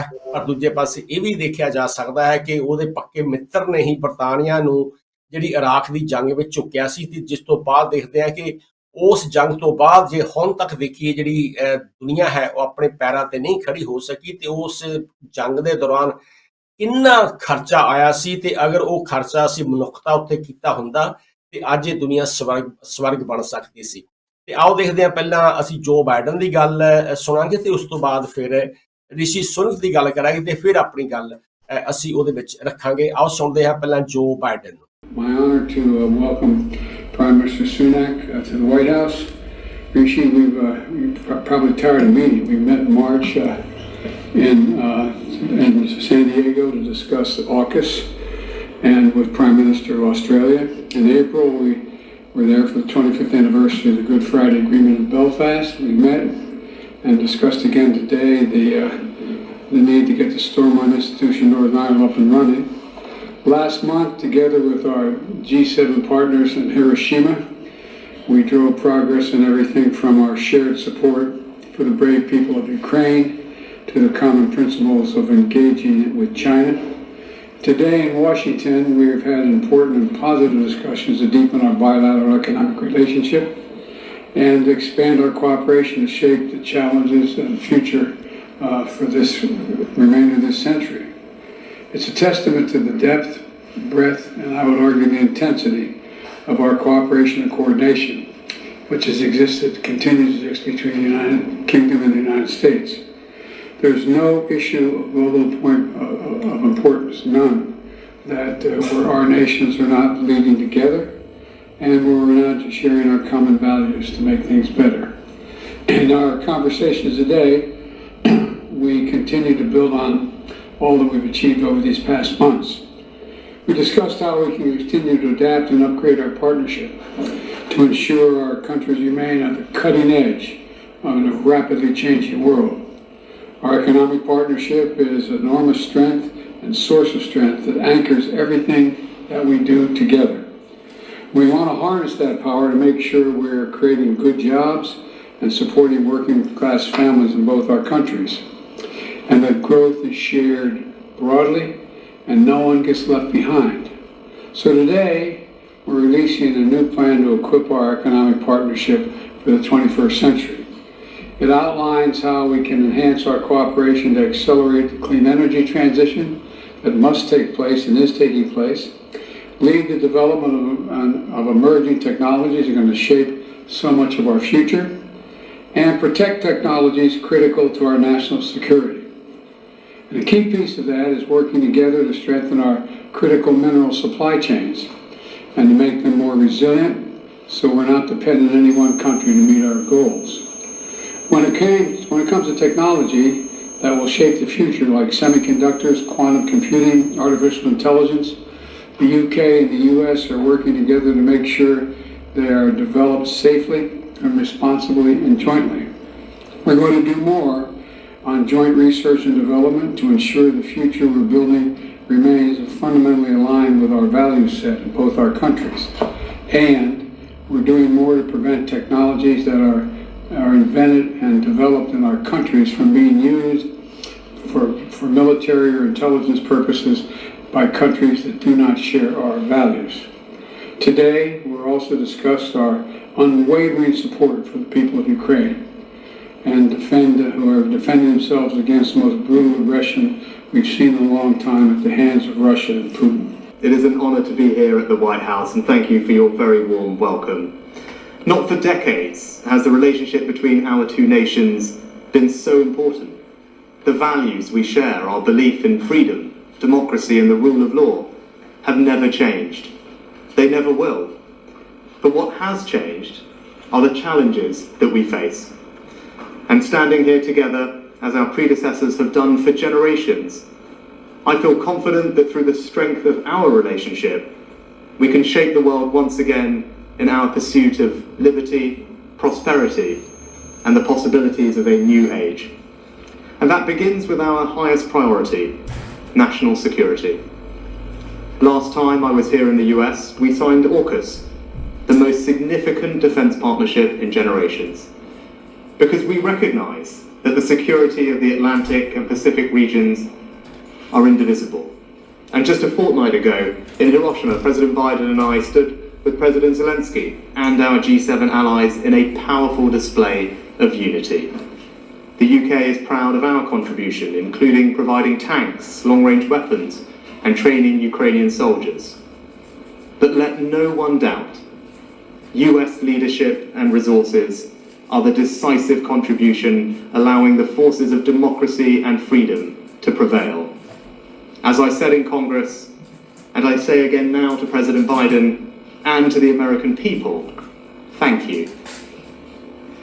And just as we collaborate to protect our national security, so must we increasingly do the same to protect our economic security, on which our prosperity depends. Countries like China and Russia are willing to manipulate and exploit our openness, steal our intellectual property, use technology for authoritarian ends, or withdraw crucial resources like energy. They will not succeed. Today we have agreed the Atlantic Declaration, a new economic partnership for a new age, of a kind that has never been agreed before. Yes, a partnership that protects our citizens, but more than that, a test case for the kind of reimagined alliances President Biden has spoken so eloquently about. And that means new investment. This week alone, £14 billion of new American investment has been committed into the UK, creating thousands of jobs. It means stronger supply chains with a new action plan on clean energy. And it means reducing trade barriers and the technologies of the future. ਹਾਂਜੀ ਪਿਆਰੇ ਦਰਸ਼ਕੋ, ਇਹ ਸਨ ਰਿਸ਼ੀ ਸੁਨਕ ਅਤੇ ਜੋ Biden ਦੀ ਜਿਹੜੀ ਆਪਸੀ ਗੱਲਬਾਤ ਹੋਈ ਹੈ, ਉਹਨਾਂ ਦਾ ਵਿਚਾਰ ਵਟਾਂਦਰਾ ਹੋਇਆ। ਇਹਦੇ ਬਾਰੇ ਅਸੀਂ ਥੋੜ੍ਹੀ ਦੇਰ ਬਾਅਦ ਗੱਲ ਕਰਾਂਗੇ ਜਦੋਂ ਸਾਡੇ ਮਹਿਮਾਨ ਸਾਡੇ ਨਾਲ ਜੁੜਨਗੇ। ਤੇ ਆਓ ਤੁਹਾਨੂੰ ਥੋੜ੍ਹੀਆਂ ਜਿਹੜੀਆਂ ਖਬਰਾਂ ਨੇ ਉਹਨਾਂ ਨੂੰ ਤੁਹਾਡੇ ਨਾਲ ਸਾਂਝਾ ਕਰਦੇ ਹਾਂ ਕਿ ਅਮਰੀਕਾ ਦੀ ਹੀ ਗੱਲ ਕਰਦੇ ਹਾਂ ਕਿ ਅਮਰੀਕਾ ਦੇ ਵਿੱਚ ਤੁਹਾਨੂੰ ਪਤਾ ਹੈ ਕਿ ਬੜੇ ਲੰਮੇ ਸਮੇਂ ਤੋਂ ਸਿੱਖਾਂ ਦੇ ਨਾਲ ਕਾਫੀ ਵਿਤਕਰੇ ਵਾਲਾ ਵਿਵਹਾਰ ਕੀਤਾ ਜਾ ਰਿਹਾ ਹੈ। ਬਹੁਤ ਸਾਰੇ ਧਾਰਮਿਕ ਥਾਵਾਂ ਦੇ ਉੱਤੇ ਜਿਹੜੀਆਂ ਭੰਨ ਤੋੜ ਕੀਤੀ ਜਾਂਦੀ ਹੈ। ਉਹਦੇ ਸੰਬੰਧ ਵਿੱਚ ਇੱਕ 35 ਸਾਲ ਉਹਦੇ ਵਿੱਚ ਤਬਦੀਲੀ ਕਰਨ ਦੀ ਕੋਸ਼ਿਸ਼ ਕੀਤੀ ਜਾ ਰਹੀ ਹੈ ਕਿ ਧਾਰਮਿਕ ਸਥਾਨਾਂ ਦੇ ਉੱਤੇ ਜੋ ਹਮਲੇ ਹੋ ਰਹੇ ਨੇ ਲਗਾਤਾਰ ਨਿਰੰਤਰ, ਉਹ ਇਸ ਵੇਲੇ ਜੋ ਅਸੀਂ ਗੱਲ ਕਰਦੇ ਹਾਂ ਕਿ ਉਸ ਕਾਨੂੰਨ ਦੇ ਵਿੱਚ ਬਦਲੀ ਹੋਣੀ ਚਾਹੀਦੀ ਹੈ। ਤੇ ਪੰਜਾਬੀ ਮੂਲ ਦੇ ਜਿਹੜੇ ਸੰਸਦ ਮੈਂਬਰ ਨੇ ਉਹਨਾਂ ਨੇ ਇਸ ਨਫ਼ਰੀ ਅਪਰਾਧ ਦੀ ਜਿਹੜੀ ਵਿਆਖਿਆ ਹੈ ਉਸ ਦੇ ਵਿਸਤਾਰ ਵਾਸਤੇ ਬਿੱਲ ਪੇਸ਼ ਕੀਤਾ ਹੈ। ਤੇ ਉਹਨਾਂ ਨੂੰ ਇਹ ਵੀ ਦੱਸਿਆ ਹੈ ਕਿ ਇਹ ਜਿਹੜਾ ਉੱਥੋਂ ਦਾ ਮਿਸ਼ੀਗਨ ਦਾ ਜਿਹੜਾ ਮੂਲ ਨਫ਼ਰਤੀ ਜਿਹੜਾ ਅਪਰਾਧ ਬਿੱਲ ਸੀ ਉਹ 1988 ਦੇ ਵਿੱਚ ਲਿਖਿਆ ਗਿਆ ਸੀ ਤੇ ਉਦੋਂ ਤੋਂ ਲੈ ਕੇ ਹੁਣ ਤੱਕ ਉਸ ਕਾਨੂੰਨ ਨੂੰ ਕਦੇ ਉਹਦੇ ਵਿੱਚ ਤਬਦੀਲੀ ਨਹੀਂ ਕੀਤੀ ਗਈ ਜਾਂ ਉਸ ਨੂੰ ਅਪਡੇਟ ਨਹੀਂ ਕੀਤਾ ਗਿਆ। ਤੇ 35 ਸਾਲ ਦੇ ਬਾਅਦ ਇਹ ਜਿਹੜਾ ਹੁਣ ਯਤਨ ਹੋਵੇਗਾ ਜਿਹਦੇ ਵਿੱਚ ਮੇਰੇ ਖਿਆਲ ਦੇ ਵਿੱਚ ਇਹ ਜਿਹੜੇ ਵੀ ਦੋਸ਼ੀ ਹੋਣਗੇ ਇਹੋ ਜਿਹੀਆਂ ਕਾਰਵਾਈਆਂ ਦੇ ਉਹਨਾਂ ਨੂੰ ਸਖਤ ਸਜ਼ਾਵਾਂ ਦੇਣ ਦਾ ਵੀ ਸਮਾਧਾਨ ਕੀਤਾ ਜਾਵੇਗਾ। ਉਹਦੇ ਵਾਸਤੇ ਵੀ ਉਹਨਾਂ ਦੀ ਜਿਹੜਾ ਜ਼ਿਕਰ ਕੀਤਾ ਜਾਵੇਗਾ ਕਿ ਕਾਨੂੰਨ ਕਿਹੋ ਜਿਹਾ ਹੋਣਾ ਚਾਹੀਦਾ ਹੈ। ਤੇ ਅਗਲੀ ਜਿਹੜੀ ਖਬਰ ਹੈ ਉਹ ਅਸੀਂ ਗੱਲ ਕਰਦੇ ਹਾਂ ਕਿ ਪੰਜਾਬ ਤੋਂ ਹੈ। ਪੰਜਾਬ ਤੋਂ ਜਿਵੇਂ ਕਿ ਅਸੀਂ ਪਹਿਲਾਂ ਸ਼ੁਰੂਆਤ ਦੇ ਵਿੱਚ ਗੱਲ ਕੀਤੀ ਹੈ ਕਿ ਜਿਹੜੇ ਸਾਡੇ ਪੰਜਾਬੀ ਆਗੂ ਨੇ, ਮਾਫ ਕਰਨਾ, ਉਹ ਕਿਸੇ ਵੀ ਪਾਰਟੀ ਦੇ ਨੇ, ਉਹਨਾਂ ਦੇ ਵਿੱਚ ਇੱਕ ਗਰਮੀ ਬੜੀ ਪੈਦਾ ਹੋ ਜਾਂਦੀ ਹੈ। ਕਈ ਵਾਰੀ ਉਹ ਜਿਹੜੀਆਂ ਭਾਵਨਾਵਾਂ ਨੂੰ, ਦੂਜਿਆਂ ਦੀਆਂ ਭਾਵਨਾਵਾਂ ਨੂੰ ਬੜੀ ਠੇਸ ਪਹੁੰਚਾਉਂਦੇ ਨੇ ਤੇ ਉਹਨਾਂ ਨੂੰ ਕਈ ਵਾਰੀ ਉਹ ਮਨੁੱਖਤਾ ਦਾ ਜਾਂ ਇਨਸਾਨੀਅਤ ਦਾ, ਜਿਹੜਾ ਕਿਸੇ ਦੀ ਇੱਜ਼ਤ ਦਾ, ਉਹ ਖਿਆਲ ਨਹੀਂ ਰੱਖਦੇ ਹੈਗੇ ਕਿਉਂਕਿ ਇਹ ਗੱਲ ਉਹਨਾਂ ਦੇ ਨਾਲ ਵੀ ਹੋ ਸਕਦੀ ਹੈ, ਉਹਨਾਂ ਨੂੰ ਸ਼ਾਇਦ ਇਹ ਨਹੀਂ ਪਤਾ ਲੱਗਦਾ। ਤੇ ਪਿਛਲੇ ਦਿਨਾਂ ਦੇ ਵਿੱਚ ਪ੍ਰਤਾਪ ਸਿੰਘ ਬਾਜਵਾ ਜਿਹੜੇ ਵਿਰੋਧੀ ਧਿਰ ਦੇ ਨੇਤਾ ਨੇ ਪੰਜਾਬ ਦੇ ਵਿੱਚ, ਵਿਧਾਨ ਸਭਾ ਦੇ ਵਿੱਚ ਪੰਜਾਬ ਦੇ ਵਿੱਚ, ਉਹ ਬਿਆਨ ਦਿੰਦੇ ਰਹਿੰਦੇ ਨੇ। ਜਿਹੜੀ ਹੁਣੇ ਜਿਹੜੀ ਇੱਕ ਮਾਫ ਕਰਨਾ ਜਲੰਧਰ ਦੇ ਵਿੱਚ ਇੱਕ ਬੈਠਕ ਹੋਈ ਹੈ ਜਿਹੜੀ ਕਿ ਸਰਬ ਪਾਰਟੀ ਬੈਠਕ ਕੀਤੀ ਗਈ ਸੀ, ਖਾਸ ਤੌਰ ਤੇ ਅਜੀਤ ਅਖਬਾਰ ਦੇ ਸਰਦਾਰ ਬਰਜਿੰਦਰ ਸਿੰਘ ਹਮਦਰਦ ਉੱਤੇ ਹੋਏ ਜਿਹੜੇ ਜਾਂਚ ਪੜਤਾਲ ਦਾ ਜਿਹੜਾ ਕੇਸ ਸੀਗਾ ਵਿਜੀਲੈਂਸ ਦਾ, ਉਸ ਤੇ ਮੁੱਦੇ ਨੂੰ ਮੁੱਖ ਰੱਖ ਕੇ ਉਹਨਾਂ ਦੀ ਇੱਕ ਮੀਟਿੰਗ ਕੀਤੀ ਗਈ। ਉਹਨਾਂ ਦੇ ਵਿੱਚ ਉਹਨਾਂ ਨੇ ਬਿਆਨ ਦਿੱਤਾ ਕਿ ਇਹ ਜਿਹੜੇ ਕਿਹੋ ਜਿਹੇ ਲੋਕ ਨੇ ਜਿਹੜੇ ਆਮ ਆਦਮੀ ਪਾਰਟੀ ਦੇ ਨੇ, ਕੋਈ ਸਾਈਕਲਾਂ ਨੂੰ ਪੈਂਚਰ ਲਾਉਣ ਵਾਲਾ ਹੈ, ਕੋਈ ਟੈਲੀਫੋਨ ਰਿਪੇਅਰ ਕਰਨ ਵਾਲਾ ਹੈ, ਇਹਨਾਂ ਨੂੰ ਵੀ ਤੁਸੀਂ ਐਮਐਲਏ ਬਣਾਇਆ ਹੈ, ਇਹ ਵੀ ਸਰਕਾਰ ਚਲਾ ਸਕਦੇ ਆ। ਸੋ ਇਹੋ ਜਿਹੜੀ ਖਬਰ ਸੀ ਉਹਦੇ ਤੇ ਬਹੁਤ ਸਾਰੇ ਜਿਹੜੇ ਵਿਰੋਧੀ ਪਾਰਟੀ, ਖਾਸ ਤੌਰ ਤੇ ਜਿਹੜੀ ਆਮ ਆਦਮੀ ਪਾਰਟੀ ਆ ਔਰ ਆਮ ਲੋਕਾਂ ਦੇ ਵੱਲੋਂ ਉਸ ਦਾ ਕਾਫੀ ਇਤਰਾਜ਼ ਉਠਾਇਆ ਗਿਆ ਸੀ। ਤੇ ਬਾਜਵਾ ਸਾਹਿਬ ਨੂੰ ਕਿਹਾ ਗਿਆ ਸੀ, ਪ੍ਰਤਾਪ ਸਿੰਘ ਨੂੰ, ਕਿ ਤੁਹਾਨੂੰ ਇਹ ਮਾਫੀ ਮੰਗਣੀ ਚਾਹੀਦੀ ਹੈ ਕਿ ਇਨਸਾਨੀਅਤ ਪੱਖੋਂ ਇਹ ਜਿਹੜਾ ਤੁਹਾਡਾ ਬਿਆਨ ਹੈ ਇਹ ਬੜਾ ਘਟੀਆ ਬਿਆਨ ਹੈ। ਤੇ ਬਾਜਵਾ ਨੇ ਆਪ ਵਿਧਾਇਕ ਉਗੋਕੇ ਦੇ ਮਾਮਲੇ ਦੇ ਵਿੱਚ ਮਾਫੀ ਮੰਗਣ ਤੋਂ ਉਹਨਾਂ ਨੇ ਸਾਫ਼ ਨਾ ਕਰ ਦਿੱਤੀ ਹੈ ਔਰ ਸਫਾਈ ਦਿੰਦੇ ਹੋਏ ਕਿਹਾ ਕਿ ਮੇਰੇ ਭਾਸ਼ਣ ਨੂੰ ਗਲਤ ਰੂਪ ਵਿੱਚ ਪੇਸ਼ ਕੀਤਾ ਗਿਆ ਹੈ। ਦਲਿਤ ਭਾਈਚਾਰੇ ਨੂੰ ਦੱਸਿਆ ਕਿ ਕਾਂਗਰਸ ਦੇ ਸਿਰ ਦਾ ਤਾਜ ਹੈ। ਤਾਜ ਦੇ ਨਾਲ ਉਹਨਾਂ ਨੇ ਜਿਵੇਂ ਦੇਖਦੇ ਹਾਂ ਚਰਸੇ ਚੰਨੀ ਦੀ ਵੀ ਫੋਟੋ ਨਾਲ ਲਾਈ ਹੋਈ ਹੈ, ਇਹ ਦੱਸਣ ਵਾਸਤੇ ਕਿ ਦਲਿਤ ਭਾਈਚਾਰੇ ਨੂੰ ਉਹਨਾਂ ਨੇ ਖਾਸ ਥਾਵਾਂ ਦਿੱਤੀਆਂ ਨੇ। ਪਰ ਕੀ ਕਾਰਨ ਸੀ ਜਿਹੜੇ ਉਗੋਕੇ ਹਨ, ਜੋ ਕਿ ਉਹਨਾਂ ਦੀ ਟੈਲੀਫੋਨਾਂ ਦੀ ਦੁਕਾਨ ਸੀ ਆਪਣੀ, ਕਿ ਉਹ ਐਮਐਲਏ ਨਹੀਂ ਬਣ ਸਕਦੇ ਹੈਗੇ। ਪਰ ਜਿਵੇਂ ਕਿ ਕਹਿੰਦੇ ਨੇ ਕਿ ਜੋਰਾ ਬਣਨ ਦਾ ਸੱਤੀ ਵੀ ਹਿੱਸਾ, ਤੇ ਉਹਨਾਂ ਨੇ ਕਦੇ ਵੀ ਜਿਹੜੀ ਇਹ ਦੋਸ਼ ਆਪ ਕਬੂਲ ਨਹੀਂ ਕਰਨਾ। ਤੇ ਦੂਜੇ ਪਾਸੇ ਭਗਵੰਤ ਮਾਨ ਜੀ ਵੀ ਤੁਹਾਨੂੰ ਪਤਾ ਹੈ ਕਿ ਉਹ ਵੀ ਕਿਸ ਤੋਂ ਘੱਟ ਨਹੀਂ ਹੈਗੇ। ਉਹਨਾਂ ਨੂੰ ਬੜਾ ਲੰਬਾ ਤਜਰਬਾ ਹੈ ਲੋਕਾਂ ਦੇ ਵਿੱਚ ਗੱਲਾਂ ਕਰਨ ਦਾ, ਲੋਕਾਂ ਨੂੰ ਐਡਰੈਸ ਕਰਨ ਦਾ, ਲੋਕਾਂ ਨੂੰ ਸੰਬੋਧਨ ਕਰਦਾ ਸਟੇਜਾਂ ਦੇ ਉੱਤੇ। ਉਹਨਾਂ ਨੇ ਬੜਾ ਚਿਰ ਪੋਲਿਟਿਕਸ ਵਿੱਚ ਆਉਣ ਤੋਂ ਪਹਿਲਾਂ, ਰਾਜਨੀਤੀ ਵਿੱਚ ਪੈਰ ਰੱਖਣ ਤੋਂ ਪਹਿਲਾਂ ਉਹਨਾਂ ਨੇ ਸਾਰਿਆਂ ਨੂੰ ਧੋ ਕੇ ਮਾਂਜਿਆ ਸੀ। ਜਿੰਨੀਆਂ ਵੀ ਉਹਨਾਂ ਦੀ ਸ਼ੁਰੂਆਤ ਸੀ, ਉਹਨਾਂ ਦੀ ਜਿਹੜੀ ਜ਼ਿੰਦਗੀ ਦੀ ਸ਼ੁਰੂਆਤ ਸੀ, ਉਹਨਾਂ ਦੀ ਇਸੇ ਗੱਲ ਤੋਂ ਹੋਈ ਸੀ ਜਦੋਂ ਟੇਪਾਂ ਦਾ ਦੌਰ ਚੱਲਿਆ ਸੀ। ਤੇ ਉਹਨਾਂ ਨੇ ਬੜੇ ਹੀ ਜਿਹੜੇ ਮਜ਼ਾਹੀਆ ਡਰਾਮੇ ਕਰਕੇ ਇਹਨਾਂ ਸਰਕਾਰਾਂ ਨੂੰ ਚੰਗਾ ਝਾੜਿਆ ਸੀ। ਤੇ ਉਹਨਾਂ ਦਾ ਹੁਣ ਇੱਕ ਬਿਆਨ ਆਇਆ ਹੈ ਕਿ ਵਿਰੋਧੀ ਧਿਰ ਦੇ ਜਿਹੜੇ ਆਗੂ ਨੇ ਉਹ ਪੰਜਾਬੀਆਂ ਦੇ ਮਨੋਂ ਲੱਥ ਚੁੱਕੇ ਲੋਕਾਂ ਦੀ ਜੁੰਡਲੀ ਹੈਗੀ ਆ, ਕਿ ਭਾਵ ਜਿਨ੍ਹਾਂ ਨੂੰ ਪੰਜਾਬ ਦੇ ਲੋਕ ਹੁਣ ਨਕਾਰ ਚੁੱਕੇ ਹੈ, ਉਹ ਹੁਣ ਉਹਦਾ ਮੁਕਾਬਲਾ ਕਰਨਾ ਚਾਹੁੰਦੇ ਆ। ਤੇ ਨਾਲ ਹੀ ਕਿਹਾ ਕਿ ਬਾਜਵਾ ਨੂੰ ਹਮੇਸ਼ਾ ਕੁਰਸੀ ਦੀ ਭੁੱਖ ਰਹੀ ਆ ਤੇ ਹੁਣ ਨਵੇਂ ਚਿਹਰਿਆਂ ਦਾ ਸੱਤਾ ਵਿੱਚ ਆਉਣਾ ਉਹਨਾਂ ਨੂੰ ਹਜ਼ਮ ਨਹੀਂ ਹੋ ਰਿਹਾ। ਤੇ ਨਾਲ ਦੀ ਨਾਲ ਉਹਨਾਂ ਨੇ ਕਿਹਾ ਹੈ ਕਿ ਮੁੱਖ ਮੰਤਰੀ ਨੇ 35ਵਾਂ ਜੱਚਾ ਬੱਚਾ ਦੇਖ ਭਾਲ ਕੇਂਦਰ ਵੀ ਲੋਕਾਂ ਨੂੰ ਉਹਨਾਂ ਨੇ ਸਮਰਪਿਤ ਕੀਤਾ ਹੈ। ਸੋ ਇਹ ਜਿਹੜੀਆਂ ਜਿਵੇਂ ਕਿ ਅਸੀਂ ਪਹਿਲਾਂ ਗੱਲ ਕੀਤੀ ਹੈ ਕਿ ਜਿਹੜੇ ਪੰਜਾਬ ਦੇ ਆਗੂ ਨੇ ਉਹਨਾਂ ਦੇ ਵਿੱਚ ਇਹ ਜਿਹੜੀ ਗਰਮੀ ਆ ਉਹ ਦਿਨੋਂ ਦਿਨ ਵੱਧਦੀ ਜਾ ਰਹੀ ਹੈ। ਤੇ ਅਗਲੀ ਜਿਹੜੀ ਖਬਰ ਆਈ ਹੈ ਉਹ ਸਾਨੂੰ ਆਈ ਹੈ ਬਲਵੰਤ ਸਿੰਘ ਰਾਜੋਆਣਾ। ਬਲਵੰਤ ਸਿੰਘ ਰਾਜੋਆਣਾ ਬੜੇ ਲੰਮੇ ਸਮੇਂ ਤੋਂ ਬੜਾ ਚਰਚਿਤ ਨਾਮ ਰਿਹਾ ਹੈ ਸਿੱਖ ਸਫਾਂ ਦੇ ਵਿੱਚ, ਔਰ ਦੇਖਦੇ ਆ ਕਿ ਅਕਾਲੀਆਂ ਨੇ ਵੀ ਉਸਨੂੰ ਕੈਸ਼ ਕਰਨ ਦੀ ਕੋਸ਼ਿਸ਼ ਕੀਤੀ ਸੀ ਜਾਂ ਦੇਖਿਆ ਜਾਵੇ ਕੋਈ ਫਾਇਦਾ ਉਠਾਉਣ ਦੀ ਕੋਸ਼ਿਸ਼ ਕੀਤੀ ਸੀ। ਉਹਨਾਂ ਨੇ ਫਿਰ ਜੋ ਹੁਣ ਮੋਰਚਾ ਚੱਲ ਰਿਹਾ ਹੈ ਚੰਡੀਗੜ੍ਹ ਦੇ ਵਿੱਚ, ਲੋਕ ਇਨਸਾਫ ਮੋਰਚਾ, ਉਹਦੇ ਵਿੱਚ ਵੀ ਉਹਨਾਂ ਦਾ ਬਿਆਨ ਆਇਆ ਸੀ ਕਿ ਮੇਰਾ ਨਾਮ ਉਹਨਾਂ 9 ਕੈਦੀਆਂ ਦੀ ਰਿਹਾਈ ਦੇ ਵਿੱਚ ਨਾ ਲਿਆ ਜਾਵੇ। ਤੇ ਉਹਨਾਂ ਨੇ ਹੁਣ ਫਿਰ ਬਿਆਨ ਦਿੱਤਾ ਹੈ ਕਿ ਬਲਵੰਤ ਸਿੰਘ ਰਾਜੋਵਾਣਾ ਵੱਲੋਂ ਫਾਂਸੀ ਨੂੰ ਉਮਰ ਕੈਦ ਵਿੱਚ ਬਦਲਣ ਵਾਲੀ ਅਪੀਲ ਵਾਪਸ ਲੈਣ ਦੀ ਮੰਗ ਕੀਤੀ ਹੈ। ਤੇ ਨਾਲ ਦੀ ਨਾਲ ਉਹਨਾਂ ਨੇ ਜਥੇਦਾਰ ਗਿਆਨੀ ਹਰਪ੍ਰੀਤ ਸਿੰਘ, ਜਿਹੜੇ ਕਿ ਸੱਜੇ ਪਾਸੇ ਤੁਸੀਂ ਦੇਖ ਰਹੇ ਹਾਂ, ਉਹਨਾਂ ਤੇ ਹਮਲਾ ਬੋਲਦਿਆਂ ਕਿਹਾ ਕਿ ਹੁਕਮਰਾਨਾਂ ਦੀਆਂ ਵਿਆਹ ਸ਼ਾਦੀਆਂ ਵਿੱਚ ਜਾ ਕੇ ਲੱਡੂ ਖਾਓ, ਭੰਗੜੇ ਪਾਓ ਤੇ ਜ਼ੈਡ ਸੁਰੱਖਿਆ ਜਿਹੜੀ ਹੈ ਉਹਦਾ ਆਨੰਦ ਮਾਣੋ ਕਿ ਤੁਹਾਨੂੰ ਸਿੱਖ ਮਸਲਿਆਂ ਦੇ ਨਾਲ ਕੋਈ ਵਾਸਤਾ ਨਹੀਂ ਹੈਗਾ। ਇਹ ਯਾਦ ਰਹੇ ਕਿ ਜਦੋਂ ਪਿਛਲੇ ਦਿਨਾਂ ਦੇ ਵਿੱਚ ਆਮ ਆਦਮੀ ਪਾਰਟੀ ਦੇ ਜਿਹੜੇ ਵਿਧਾਇਕ ਨੇ, ਉਹਨਾਂ ਦੀ ਵਿਆਹ ਦੀ ਪਾਰਟੀ ਜਿਹੜੀ ਸੀ ਦਿੱਲੀ ਵਿੱਚ ਰੱਖੀ ਗਈ ਸੀ, ਉਹਦੇ ਵਿੱਚ ਇਹ ਸ਼ਾਮਲ ਹੋਏ ਸਨ। ਇਸ ਕਰਕੇ